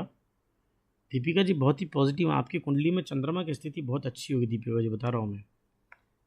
दीपिका जी जब भी आते हैं तो एकदम पॉजिटिव माइंड के साथ, पेशेंस के साथ आते हैं। दीपिका जी बहुत देर से रुके हुए हैं, फिर भी पेशेंस है दीपिका जी आप में, लाइफ में बहुत आगे जाएंगे आप। चलिए तो कुंडली ले लेता हूँ, यहाँ पर कुंडली मेरे पास है कुंडली। चलिए तो आप, ये सिंह लगन आपकी आ गई है और मेरे ख्याल से आपको कुंडली दर्शित जी दिख रही होगी, है ना। तो आपकी वृश्चिक सिंह लगन आ गई है और मैंने आपका 3:35 डाल दिया था गलती से, और जन्म समय था आपका 3:45। तो दर्शित जी आई होप आपको स्क्रीन दिख रही होगी और आप स्क्रीन पर देख सकते हैं आपकी कुंडली मैंने करेक्ट कर दी है। ठीक है, चलिए तो कुंडली ले लेता हूँ। आपका प्रश्न था कि आप परेशान हैं, दुखी हैं, और उसके दुख का कारण आपने ज़रूर पूछा है, और दुख के कारण को भी मैं यहाँ पर स्पष्ट करूँगा। ठीक है, तो बिल्कुल समझ लेते हैं आपकी कुंडली को। तो ये सामने आपकी कुंडली दिख रही होगी आपको। चलिए कुंडली समझ लेता हूँ आपकी में क्या है।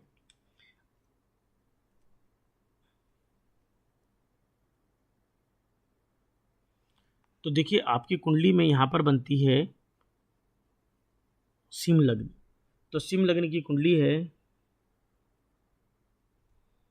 अरे दर्शित जी देखिए ना, मैंने सिंह लग्न लिया है दर्शित जी।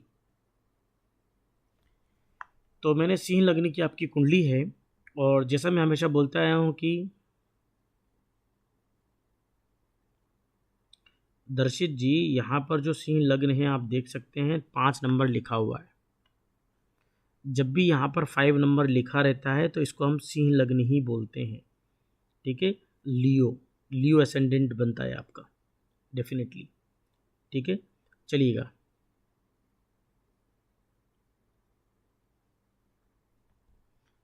लियो एसेंडेंट है, सिंह लग्न है, सिंह लग्न। ठीक है,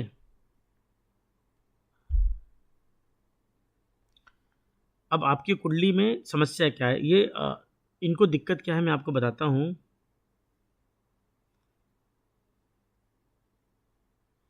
अब देखिएगा, मैंने जैसा बताया कि कुंडली में यदि कोई व्यक्ति समस्या से ग्रसित है तो ऐसे व्यक्ति का चंद्रमा देखना बहुत ज़रूरी है।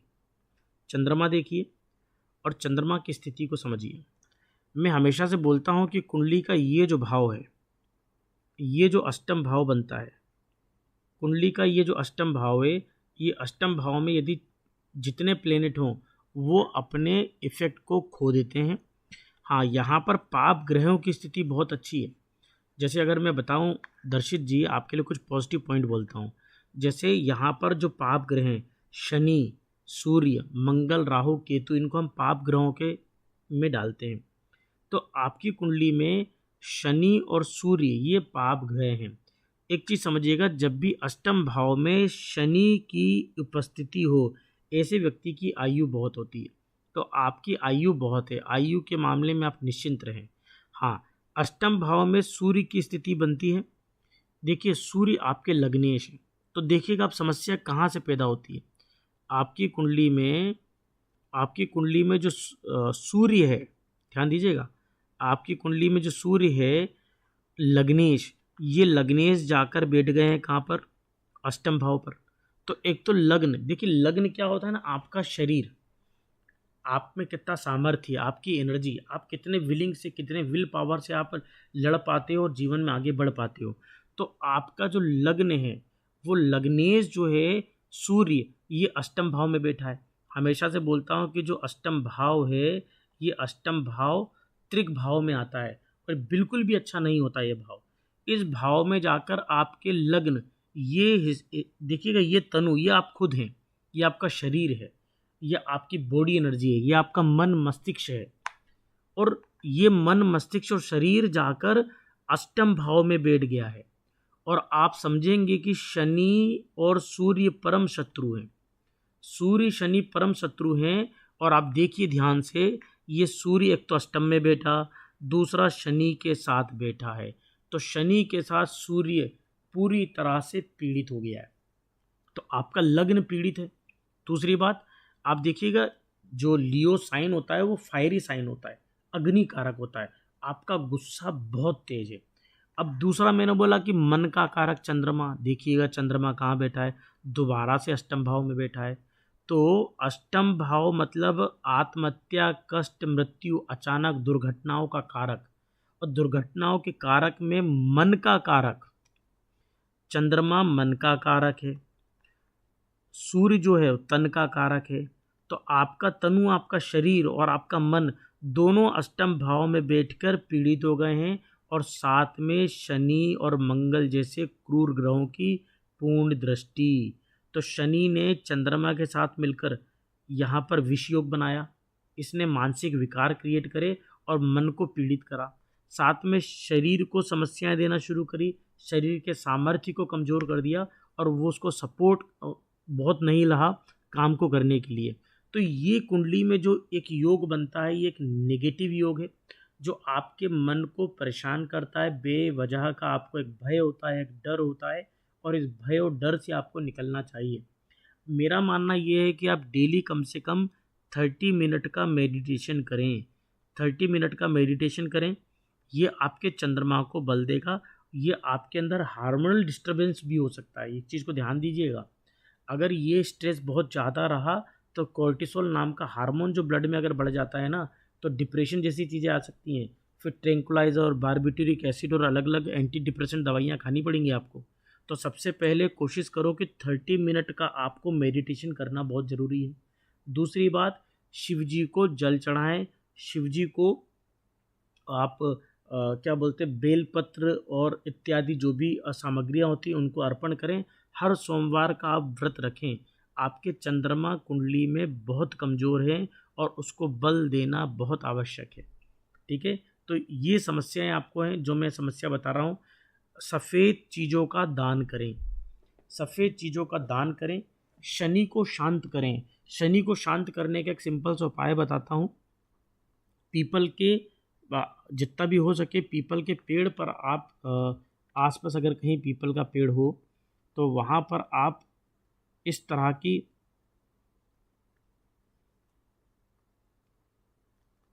तो अगर आसपास की कहीं स्थिति बनती तो आप पीपल का पेड़ पर सरसों का तेल का दिया लगाएं, आपके लिए बहुत अच्छा होगा। ठीक है, तो इतना आप उपाय करें।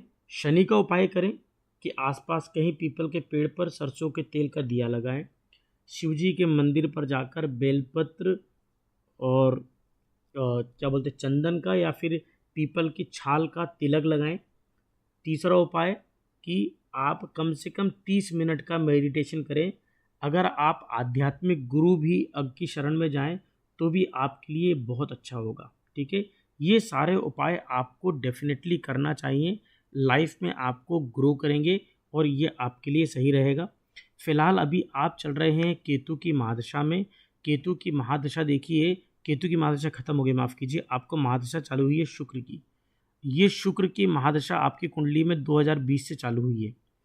अब एक चीज़ दिक्कत कहाँ है ये और बताता हूँ। आपकी लग्न कौन सी है? लियो। सिंह लग्न बनती है। सिंह लग्न के स्वामी कौन होते हैं? सूर्य। आपके सूर्य आपके लग्न स्वामी हैं। महादशा किसकी चल रही? शत्रु शुक्र की। शुक्र सूर्य के कौन है? ये एनिमी है, ये इसके शत्रु हैं। अब शत्रु की महादशा चल रही है तो लग्नेश को फेवर नहीं करता, तो ये जो महादशा है आपके लिए बहुत अच्छी योग कारक नहीं होती है। दूसरी चीज़, आपका जो शुक्र है, अगर आप शुक्र को देखेंगे ध्यान से तो कुंडली में शुक्र जो है ये आपकी मकर राशि में बैठा है 27 डिग्री का। इसका मतलब धनिष्ठा नक्षत्र का है, तो शुक्र आपका धनिष्ठा नक्षत्र का है। अब धनिष्ठा नक्षत्र जो है ये मंगल का नक्षत्र होता है, तो शुक्र की महादशा है, इसके नक्षत्र स्वामी कौन है? नक्षत्र स्वामी मंगल हैं। अगेन मंगल और शुक्र की ज़्यादा पटती नहीं है, तो इसके नक्षत्र स्वामी मंगल हैं जो एक पाप ग्रह हैं और शुक्र के दुश्मन हैं, एनिमी हैं। लग्नेश जो हैं वो सूर्य हैं, अगेन उसके एनिमी हैं। तो शुक्र की महादशा यहाँ पर कोई बहुत योग कारक नहीं है। दूसरी बात, शुक्र एक सौम्य ग्रह है। सौम्य ग्रह मतलब कैसा है? पाप ग्रह नहीं होता। राहु, केतु, सूर्य, शनि, मंगल पाप ग्रह हैं, जबकि हम क्या बोलते हैं? शुक्र हुआ, गुरु हुआ, चंद्रमा हुआ, बुध हुआ, ये सौम्य ग्रह हैं। और सौम्य ग्रह छठे भाव में, 10वें भाव में और 12वें भाव में खराब माना जाता है। तो शुक्र की महादशा चल रही है और आपके कहाँ बैठा है? उपचय भाव में बैठा है। तो कुल मिलाकर ये महादशा आपके लिए बिल्कुल अच्छी नहीं है। तो 2020 से जब से आपको ये महादशा लगी है, आपके लिए समय नेगेटिव नेगेटिव चल रहा है। तो कुल मिलाकर ये समय आपके लिए बिल्कुल भी अच्छा नहीं है, और मैंने जो उपाय बताए हैं उस उपायों को आप करिए, आपके लिए बहुत सही रहेगा। ठीक है, चलिए अगली कुंडली ले लेता हूँ मैं। अगली कुंडली ले लेता हूँ मैं दीपिका श्रीवास्तव जी की।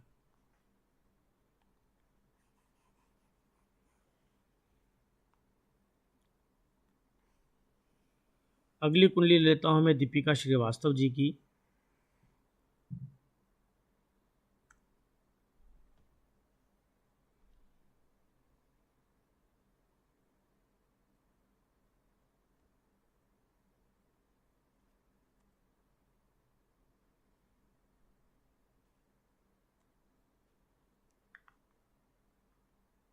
चलिए,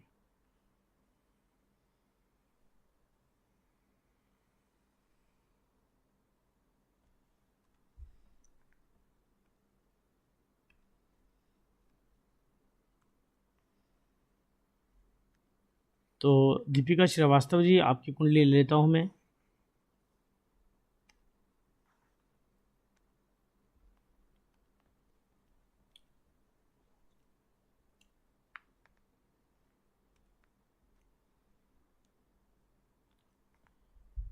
मित्रों, लाइक और सब्सक्राइब भी करते रहें। जितने भी नए व्यूअर्स जुड़ रहे हैं वो लाइक ज़रूर करते रहें चैनल को।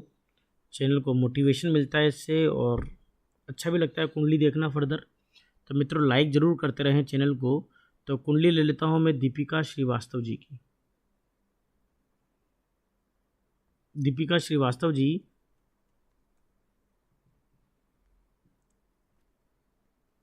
आपका जन्म समय बनता है 6/8/95 का, 6 अगस्त 1995 का आपका जन्म बनता है।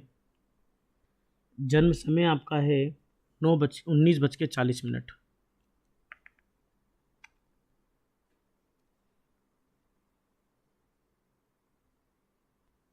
19:40, मतलब 7:40 का जन्म हो गया दीपिका जी। और आपका जन्म स्थान कहाँ है? ये आपने जो लिखा है LKO, LKO क्या हुआ? लखनऊ हुआ क्या? LKO थोड़ा सा प्रॉपर मेंशन करें। लखनऊ।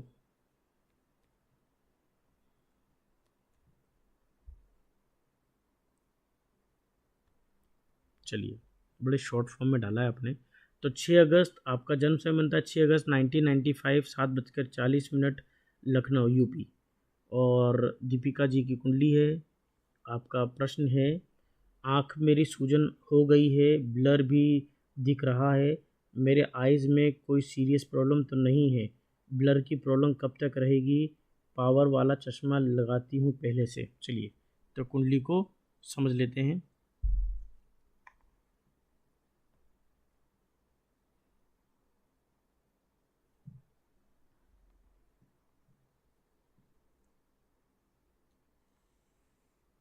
तो चलिए दीपिका जी, आपकी समस्याओं को समझ लेते हैं।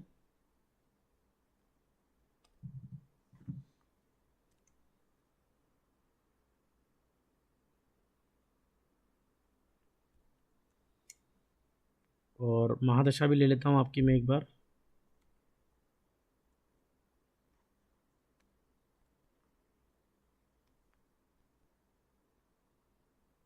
जी, लखनऊ।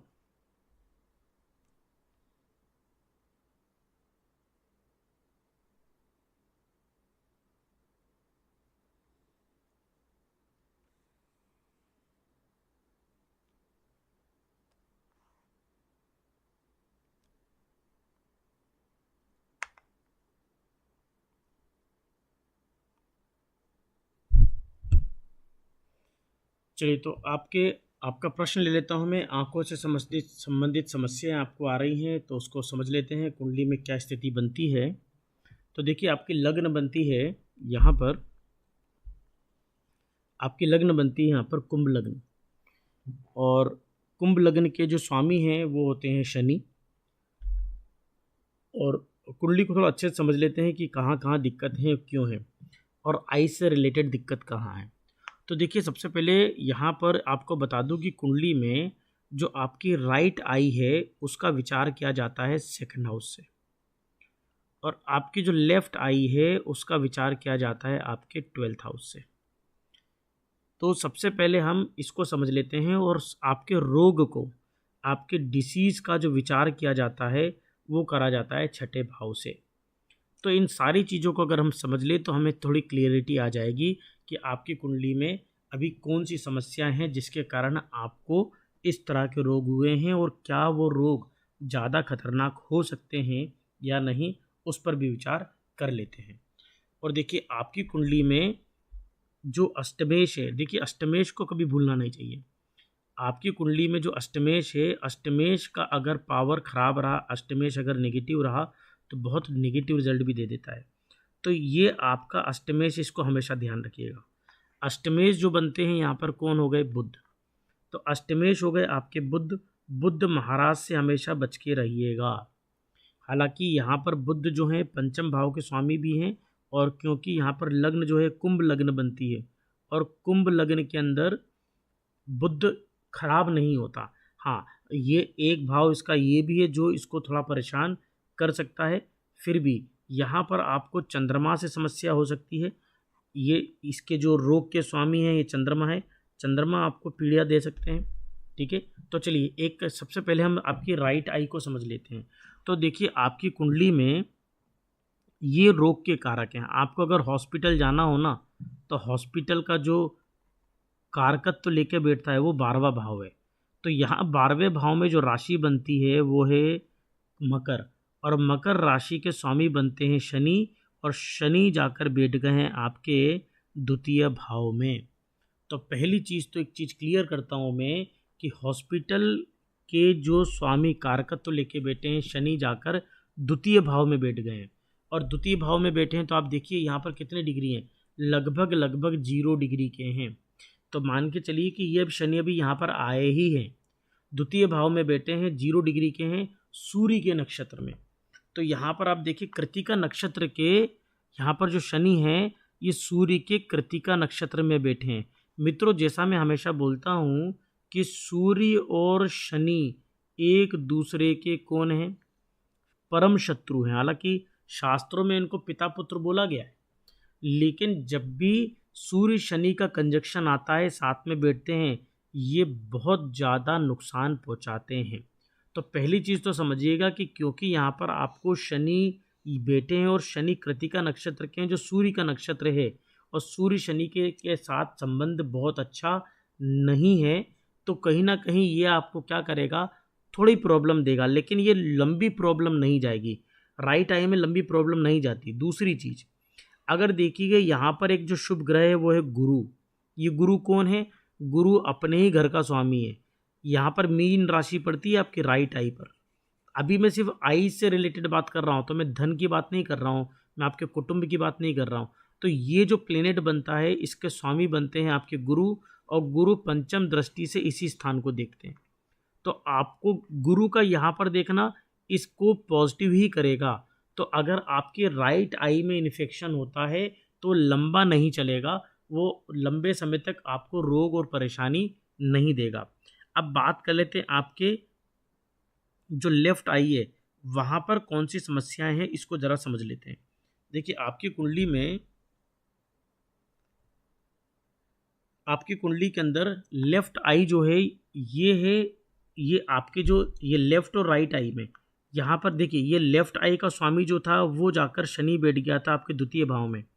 अब ये लेफ्ट आई में भी आपको बहुत दिक्कतें नहीं हैं। अब यहाँ पर देखा जाए तो इसके स्वामी बनते हैं गुरु द्वितीय भाव के, और वो बैठे हैं 11 डिग्री 46 मिनट के। यहाँ पर 11 डिग्री 46 मिनट के बैठे हैं गुरु वृश्चिक राशि में। अब देखिए वृश्चिक राशि में 11 डिग्री के शनि का नक्षत्र है, तो यहाँ पर ये शनि के नक्षत्र का गुरु बैठा है। तो कुल मिलाकर मुझे जो प्रॉब्लम लग रही है वो टेम्पररी है, परमानेंट नहीं है। आपकी कुंडली बहुत ज़्यादा आई से रिलेटेड जो इन्फेक्शन है वो टेम्पररी हो सकता है। कहीं ना कहीं अभी आप जो महादशा आपको चल रही है ये महादशा है सूर्य की महादशा, माफ़ कीजिए शुक्र की महादशा, 2012 से लेकर 32 तक है ये महादशा। जो शुक्र की महादशा है, देखिए शुक्र आपके भाग्येश बनते हैं, शुक्र आपके चतुर्थ भाव के स्वामी बनते हैं। तो कुंडली आपको धन के हिसाब से तो बहुत अच्छी है, हेल्थ के हिसाब से कुंडली में बहुत ज़्यादा दिक्कतें नहीं है। हाँ, फिर भी अगर मैं इसका एक फाइनल कंक्लूजन आपको दूं तो ज़रा समझिएगा, फाइनल कंक्लूजन पर आता हूं मैं। देखिएगा अब यहाँ पर अगर देखा जाए तो मैंने बोला था कि बुध आपकी कुंडली में बहुत कमज़ोर है, तो आपका जो अष्टमेश बनता है बुध वो रोग के स्थान पर बैठा है, और इसकी सीधी 7वीं दृष्टि पड़ती है आपकी लेफ्ट आई पर। तो जो भी इन्फेक्शन के चांस बनते हैं वो आपकी लेफ्ट आई में बनते हैं, ठीक है, इसका आपको ध्यान रखना है। अदरवाइज आपको ये परेशानी जो होगी वो भी लंबे समय तक नहीं चलेगी। चलिए मैं जस्ट एक बार और इसकी महादशाओं को अंदर लेकर चलता हूँ। शुक्र के साथ अगर मैं यहाँ पर अंदर की तरफ जाऊँ तो देखिए अभी आपकी कुंडली में 2022 से आपको शुक्र में गुरु का अंतर आया है। फिर बोलता हूँ शुक्र में गुरु का अंतर अच्छा नहीं है। क्यों? शुक्र और गुरु एक दूसरे के शत्रु हैं, शत्रु आपके लिए ज़्यादा सही नहीं है शत्रु का। तो ये आपको परेशानी रहेगी। 2022 से आपको समस्या शुरू हुई आपकी कुंडली में, तो 2022 जुलाई से लेकर 2025 मार्च तक की कुंडली आपकी थोड़ी सी नेगेटिव बनती है। आपका प्रश्न है कब तक ठीक हो जाएगा? राइट आई का इन्फेक्शन है गुरुजी, टाइम बता दीजिए, इस प्रॉब्लम के कारण पढ़ाई नहीं रुके। तो ये आपका जो समय बनता है ये वो समय जिसमें आपका ये प्रॉब्लम रहेगी, ये वो समय दिख रहा है आपको। अब देखिए ये जो समय है,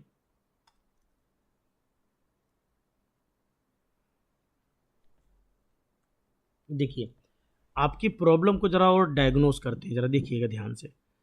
आपकी कुंडली में प्रॉब्लम लंबी नहीं है, तो आप एक चीज़ समझिएगा, मैंने अंदर गोचर का समय निकाला है। 2022 से लेकर 2025 के बीच में आपको शुक्र में गुरु का अंतर है, और शुक्र गुरु जो हैं एक दूसरे के परम शत्रु हैं। तो ये एक दूसरे के एनिमी हैं, ये एक दूसरे के शत्रु हैं। अब शुक्र के साथ गुरु का अंतर है। देखिए गुरु ये रहा, गुरु किसका स्वामी होता है? गुरु होता है आपके मीन राशि। तो मीन राशि का स्वामी कौन है? गुरु।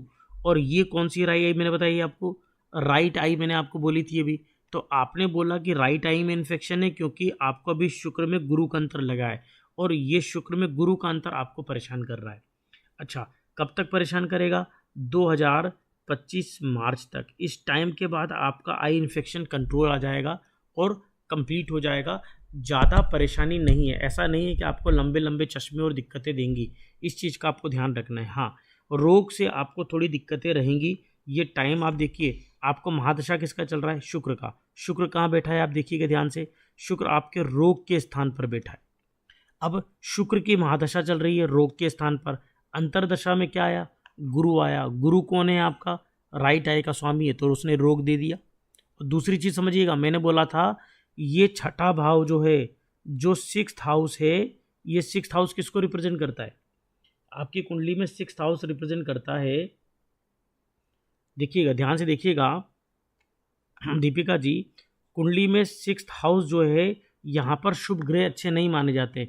तो शुक्र क्या है? शुभ ग्रह है। बुध क्या है? शुभ ग्रह है। तो सूर्य बुध जैसे शुभ ग्रह यहाँ पर अच्छे नहीं माने जाते। तो कुल मिलाकर ये जो सूर्य की शुक्र की आपको महादशा है, जिसमें गुरु का अंतर है, इसी ने आपको रोग दिया है। समय जाएगा, परेशानी आपकी क्लियर हो जाएगी।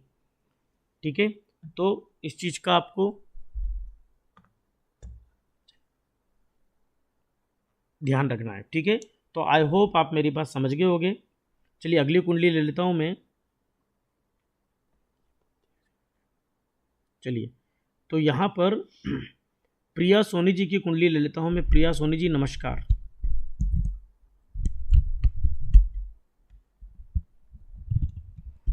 चलिए, तो प्रिया सोनी जी की कुंडली ले लेता हूं मैं।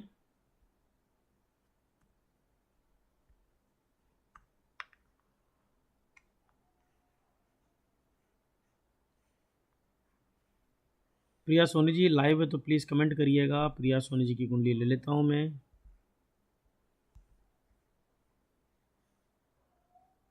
चलिए,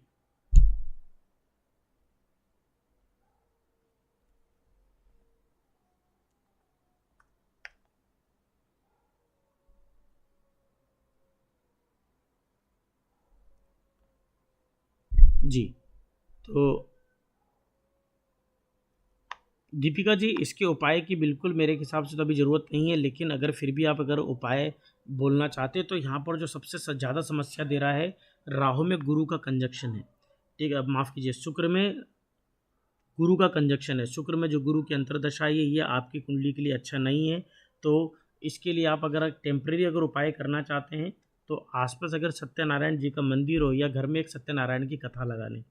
इसमें दोनों गुरु और शुक्र दोनों की शांति हो जाएगी और आपके लिए परम सुखदायक रहेगा। तो एक सत्यनारायण की कथा कर लें। ठीक है, और अगर हरी घास का चारा गाय आसपास हो तो उसको भी खिलाएं, इसका भी आपको फल मिल जाएगा। एक छोटा सा टोटका भी होता है, वो भी मैं आपके साथ शेयर करता हूँ। अगर कहीं नीम के पत्ते मिल जाए या बेर के पत्ते मिल जाए तो आँखों पर टच करते हुए उसको एक सुई में लगा दें और उसको उठाकर उस अपने घर के उस जगह पर रख दें जहाँ से आप नीचे लगातार आते जाते रहते हैं। आप देखेंगे आई का इन्फेक्शन बहुत जल्दी सही हो गया। चलिए, तो अगली कुंडली ले लेता हूँ मैं।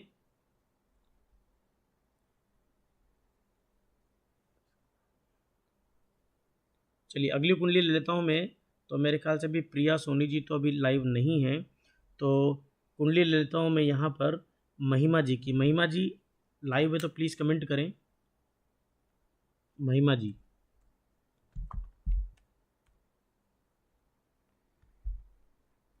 आपकी डेट ऑफ बर्थ बनती है 16 फरवरी 1998 का आपका बर्थ है।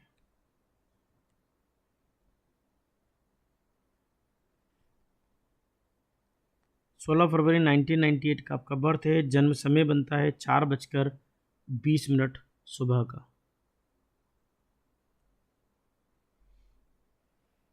4:20 सुबह का जन्म, भोर का जन्म है और पटना।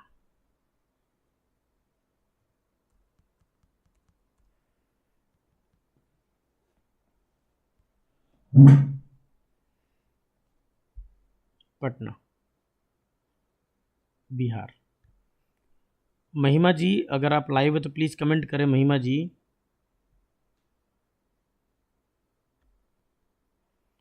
तो आपका प्रश्न ले रहा हूँ महिमा जी, आपका तो 16 फरवरी 1998 का जन्म है, 4:20 पटना। आपका प्रश्न है my relationship with my in laws and my spouse nature.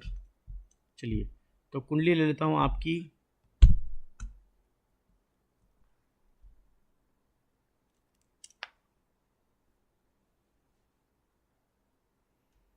महिमा जी अगर लाइव है तो प्लीज़ कमेंट करें।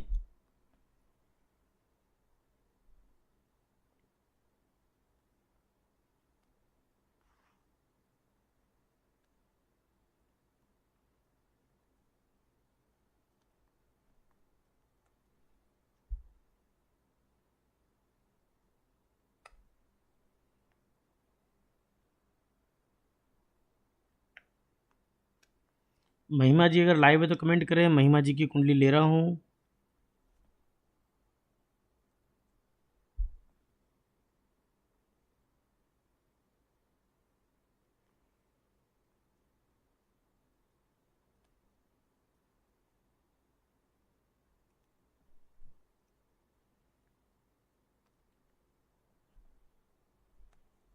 चलिए महिमा जी की कुंडली है। आई थिंक महिमा जी अभी नहीं है, तो मैं महिमा जी की जगह अभी दूसरी कुंडली लेता हूँ। तो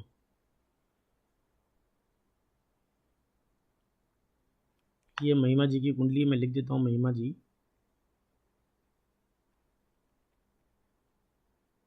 चलिए तो प्रिया सोनी जी की कुंडली ले लेता हूँ मैं। प्रिया सोनी जी नमस्कार।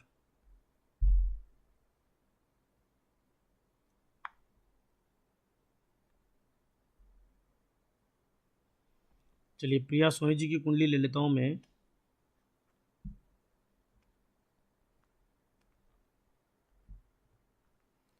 प्रिया सोनी जी नमस्कार बेटा, आपकी कुंडली ले रहा हूँ मैं।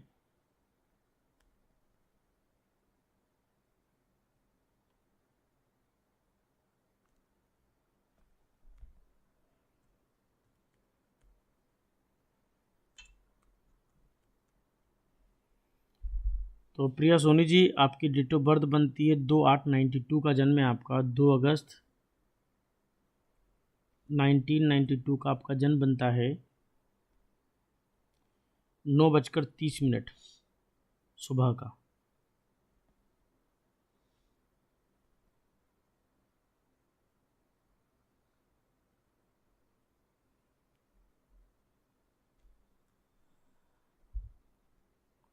9:30 सुबह का, सवाई माधोपुर,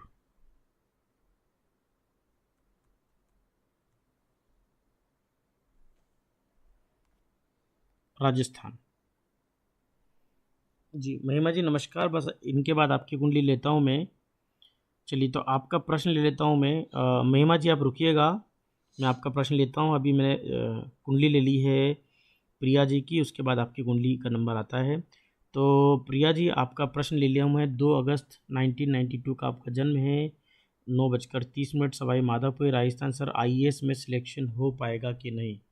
प्रिया जी देखिए, आपका प्रश्न है कि आईएएस में सिलेक्शन होगा कि नहीं। तो इस कुंडली को हम ज़रा समझ लेते हैं। क्योंकि आईएएस जैसे एग्ज़ाम है, वैसे तो एग्ज़ाम यूपीएससी की होती है, और आईएएस के लगभग उसमें 23 पोस्ट होती हैं डिफरेंट डिफरेंट वेरिएंट की, है ना। तो यूपीएससी एग्ज़ाम्स को हम चलो टेक केयर कर लेते हैं। आपकी यूपीएससी की एग्ज़ाम कैसी रहेगी इसको ज़रा समझ लेते हैं। क्या आपका सिलेक्शन हो पाएगा? क्या आपकी कुंडली के अंदर इतने प्रबल योग हैं कि आप ग्रेड ए की पोस्ट निकाल पाए? ठीक है, तो चलिए कुंडली को समझ लेते हैं आपकी।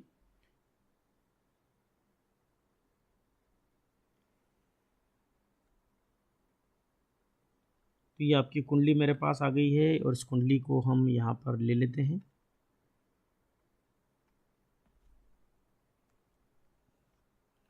और यहाँ पर मैं ले लेता हूँ आपकी एक बार महादशाएं।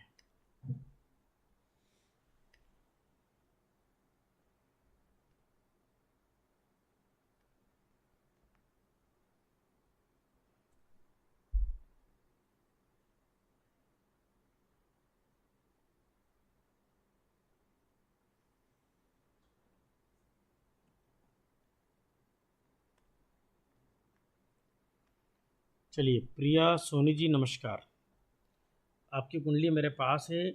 तो आपका प्रश्न है क्या आईएएस ऑफिसर आप बन सकते हैं?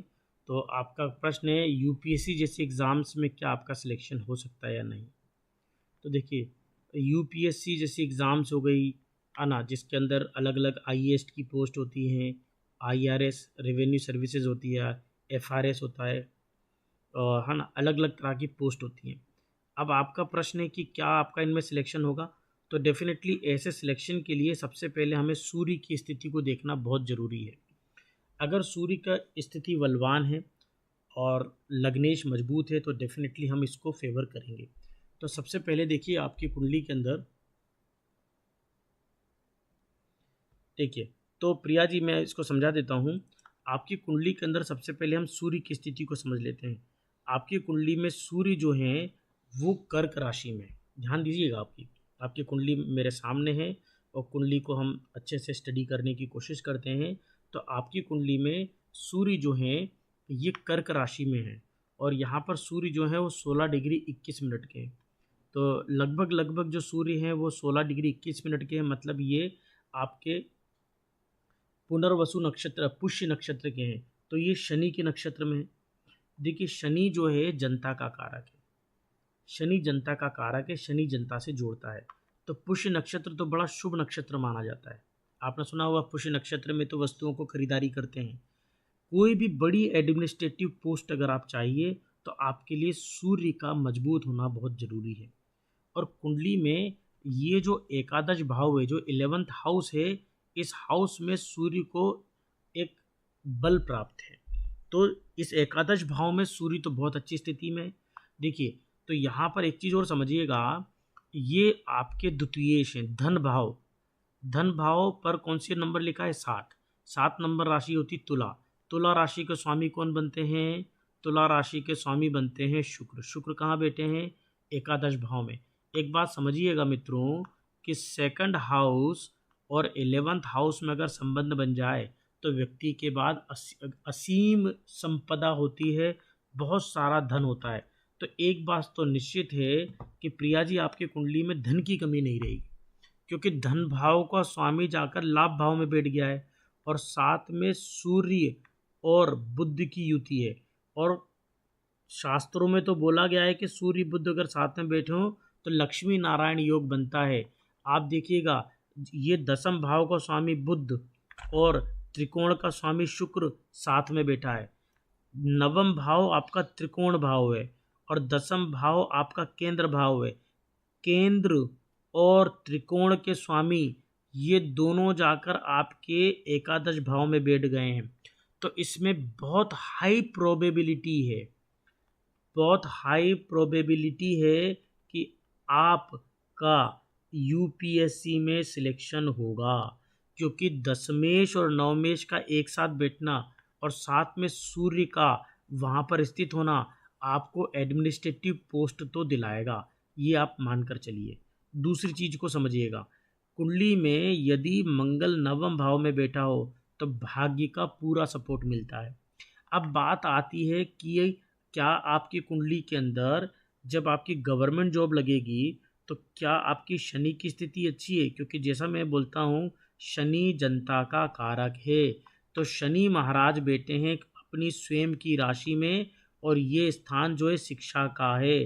तो शिक्षा आपकी ऐसी रहेगी जो आपको डायरेक्ट जनता से कनेक्ट करेगी। लेकिन मैं एक बात बता दूं, पंचम भाव का शनि अच्छा नहीं माना जाता।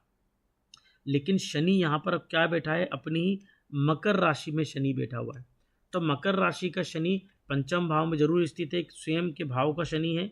साथ ही अगर हम डिग्री यहाँ पर देखें तो यहाँ पर ये बनती 21 डिग्री का है। तो ये चंद्रमा के नक्षत्र में, चंद्रमा के ये श्रवण नक्षत्र का शनि है। और चंद्रमा कौन है? चंद्रमा यहाँ पर बनते हैं लाभ के स्वामी। तो देखिए कितनी शानदार स्थिति है। चंद्रमा जो है, साथ ही जॉब जो है ना, हम छठे भाव से जॉब को देखते हैं। तो छठे भाव का स्वामी शनि, जनता का कारक शनि, नक्षत्र चंद्रमा, और नक्षत्र किसका है? लाभ का नक्षत्र है। तो कुल मिलाकर कुंडली में धन जो है ना, धन के तो बहुत करोड़पति लखपति वाले योग बनते हैं और एडमिनिस्ट्रेटिव पावर भी बनती है। अब इसमें मुझे दो योग लगते हैं, या तो यूपीएससी जैसे एग्ज़ाम्स में आपका सिलेक्शन होगा और आपको धन तो देखिए बहुत ज़्यादा मिलता नहीं आईएएस जैसे एग्ज़ाम में अगर अपन सीधे तरीके से जाएं, लेकिन आपको कुंडली में बहुत अच्छे योग बनते हैं। किसके? एडमिनिस्ट्रेटिव चीज़ों के, नौकर चाकर के योग बहुत अच्छे बनते हैं। सर मेरे माँ बहुत प्यार करती है मेरे से, मेरे पापा नहीं हैं। देखिए आपकी कुंडली में उसको समझ लेता हूँ एक बार में। तो प्रिया जी एजुकेशन में एमटेक किया है, तो बहुत, और एजुकेशन आपकी अच्छी है। देखिए आपकी अगर आप कुंडली एनालिसिस अगर देख रहे हो तो ओवरऑल आपकी कुंडली में आपका एकादश भाव एक्टिवेटेड है, और आपका एजुकेशन, ये एजुकेशन भी है। पंचम भाव किसका होता है? पंचम भाव एजुकेशन का है।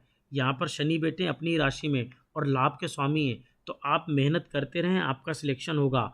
आपने बोला है आपका सेकंड अटेम्प्ट है, वैसे भी 4 अटेम्प्ट दिए जाते हैं जनरल कैटेगरी में, तो आपका सिलेक्शन पक्का है। लेकिन सेफ साइड आप दूसरी पोस्ट भी देते रहें जो बी ग्रेड की और सी ग्रेड की पोस्ट हैं। आगे चलकर आपको बहुत अच्छे इसके फ़ायदे देखने को मिलेंगे, और मेरी शुभकामनाएं आपके यूपीएससी जैसी एग्ज़ाम्स में सिलेक्ट होने के लिए जो अथॉरिटी चाहिए, जो कुंडली से आपको सामर्थ्य चाहिए, वो मिलता हुआ दिख रहा है। ठीक है, बस अब आपकी मेहनत की ज़रूरत है, और मेहनत आप करते रहिए। और देखिए मेहनत को रिप्रेजेंट करने वाला जो प्लेनेट होता है वो होता है लग्नेश। वो लग्नेश जो है, और लग्नेश और ये साहस, तो साहस का स्वामी जाकर भाग्य के स्थान पे बैठा है, तो भाग्य सपोर्ट करेगा, आपको हार्डवर्क करने में प्रेरित करेगा। और दूसरी बात, यहाँ पर जो लग्नेश है वो बुध एकादश भाव में बैठा है, तो बहुत सुंदर योग बनता है। आपको टेंशन लेने की ज़रूरत है ही नहीं, कुंडली बहुत अच्छी बनती है आपकी। ठीक है। अच्छा, महादशा की अगर बात करें तो 2012 से 30 तक आपको राहु की महादशा है, उसके बाद गुरु की, शनि की, बुध की महादशा है। लाइन से तीनों महादशाएं अच्छी हैं। तो आपके जीवन का सबसे खराब समय देखो निकल गया। आपके जीवन का सबसे खराब समय कौन सा था? आप ध्यान से देखिएगा, जो निकल चुका है। आपकी कुंडली में सबसे जीवन का खराब समय था जब ये अष्टमेश की महादशा चल रही थी। अष्टमेश कौन है? पहली राशि। पहली राशि कौन सी? मेष। मेष राशि के स्वामी कौन होते हैं? मेष राशि के स्वामी होते हैं मंगल। मंगल कहाँ बैठे हैं? मंगल अष्टमेश है। तो जब जब मंगल की महादशा आएगी आपको परेशान करेगी। तो देखिए मंगल कहाँ है आपके? मंगल की महादशा कब आई? मंगल की महादशाएं 2005 से 12 के बीच में। ये वो समय था जो आपके लिए बिल्कुल भी अच्छा नहीं था। इस समय आपकी फाइनेंशियल कंडीशन बहुत ख़राब थी, लेकिन वो समय जा चुका है। ये समय आपके लिए बिल्कुल अच्छा नहीं था।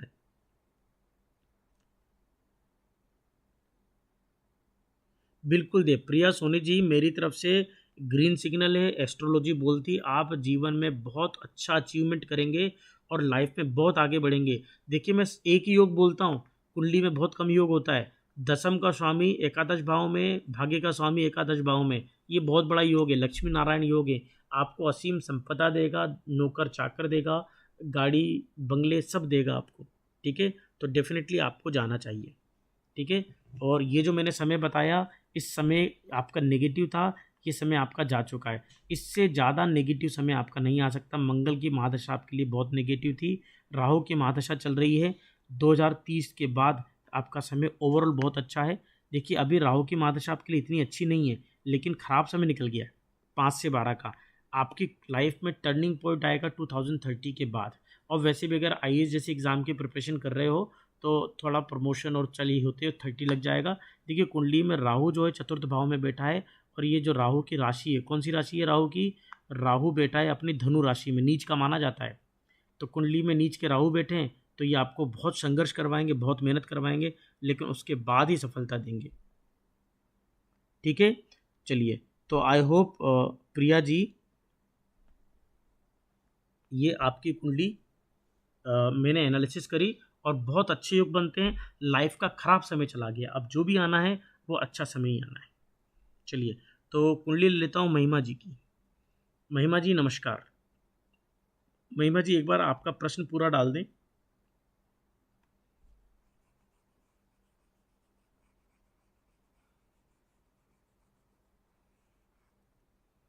आपका पूरा प्रश्न डाल दें महिमा जी, आपकी कुंडली मेरे पास है।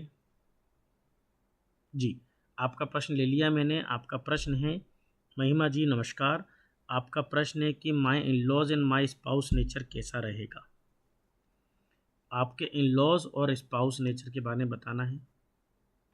तो देखिए, आपके स्पाउस का नेचर और इन लॉज, इन दोनों पर बात कर लेते हैं। ठीक है, तो महिमा जी नमस्कार। हाँ महिमा जी, ठीक है, आपकी कुंडली मेरे को मिल गई है।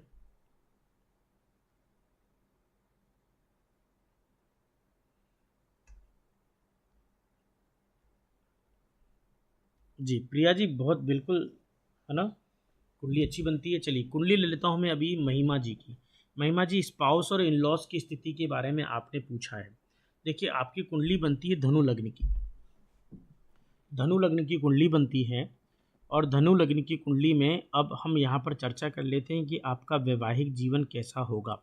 देखिए, जैसा मित्रों मैं हमेशा एक बात बोलता हूँ कि कुंडली में मंगल, सूर्य,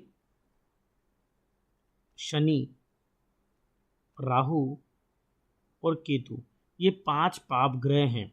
अगर इन पांचों पाप ग्रह और साथ में अष्टमेश, अगर इनके साथ युति बनती है तो वैवाहिक जीवन में समस्याएं आती हैं।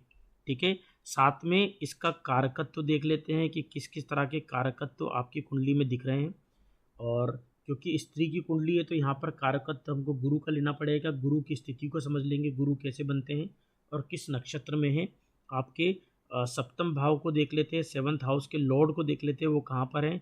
तो कुल मिलाप के आपके वैवाहिक जीवन में हमें समझ में आएगा। मित्रों, लाइक और सब्सक्राइब भी चैनल को करते रहें, लाइक ज़रूर करिए चैनल को। और आगे चलता हूँ मैं, कुंडली को लाइक ज़रूर करते रहें। अब देखिए, कुंडली को समझ लेते हैं। तो सबसे पहली बात, यहाँ पर तीसरी राशि लिखी हुई है। तीसरी राशि के स्वामी बनते हैं बुध। ये रहे आपके बुध महाराज। तो आपके जो लॉर्ड हैं, आपके जो लॉर्ड हैं वो कौन हैं? बुध हैं। और आपके जो लॉर्ड बुध हैं, ये बुध जो हैं, ये आप देखिए 28 डिग्री के बैठे हुए, 28 डिग्री के जो हैं ये मंगल के नक्षत्र में। तो आपके जो बुध महाराज हैं ये मंगल के नक्षत्र में बैठे हैं। मंगल एक क्रूर नक्षत्र है, लेकिन मंगल, आप समझिएगा, मंगल किसको रिप्रेजेंट करता है? पंचम भाव को रिप्रेजेंट करता है। 5th हाउस का लॉर्ड है, अच्छा माना जाता है। तो 5th हाउस का लॉर्ड आपके लिए पॉजिटिव है, कोई दिक्कत नहीं है। अब बात करते हैं, क्या कुंडली में मंगल किसी भी तरह से आपके लग्नेश को देख रहा है? नहीं, बिल्कुल भी नहीं देख रहा।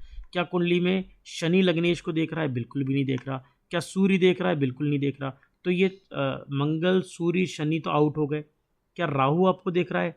नहीं, राहु की स्थिति भी बिल्कुल नहीं देख रही, इवन केतु भी नहीं देख रहे। तो कितनी अच्छी बात है कि आपकी कुंडली के अंदर ये पांचों के पांचों पाप ग्रह आपके लग्न को नहीं देख रहे, आपके सप्तम के लॉर्ड को नहीं देख रहे हैं, ना सप्तम भाव को देख रहे हैं। तो अगर पाप ग्रहों की दृष्टि नहीं है तो आपके स्पाउस के कैरेक्टर को बहुत अच्छा कर देता है, पॉजिटिव कैरेक्टर लेता है।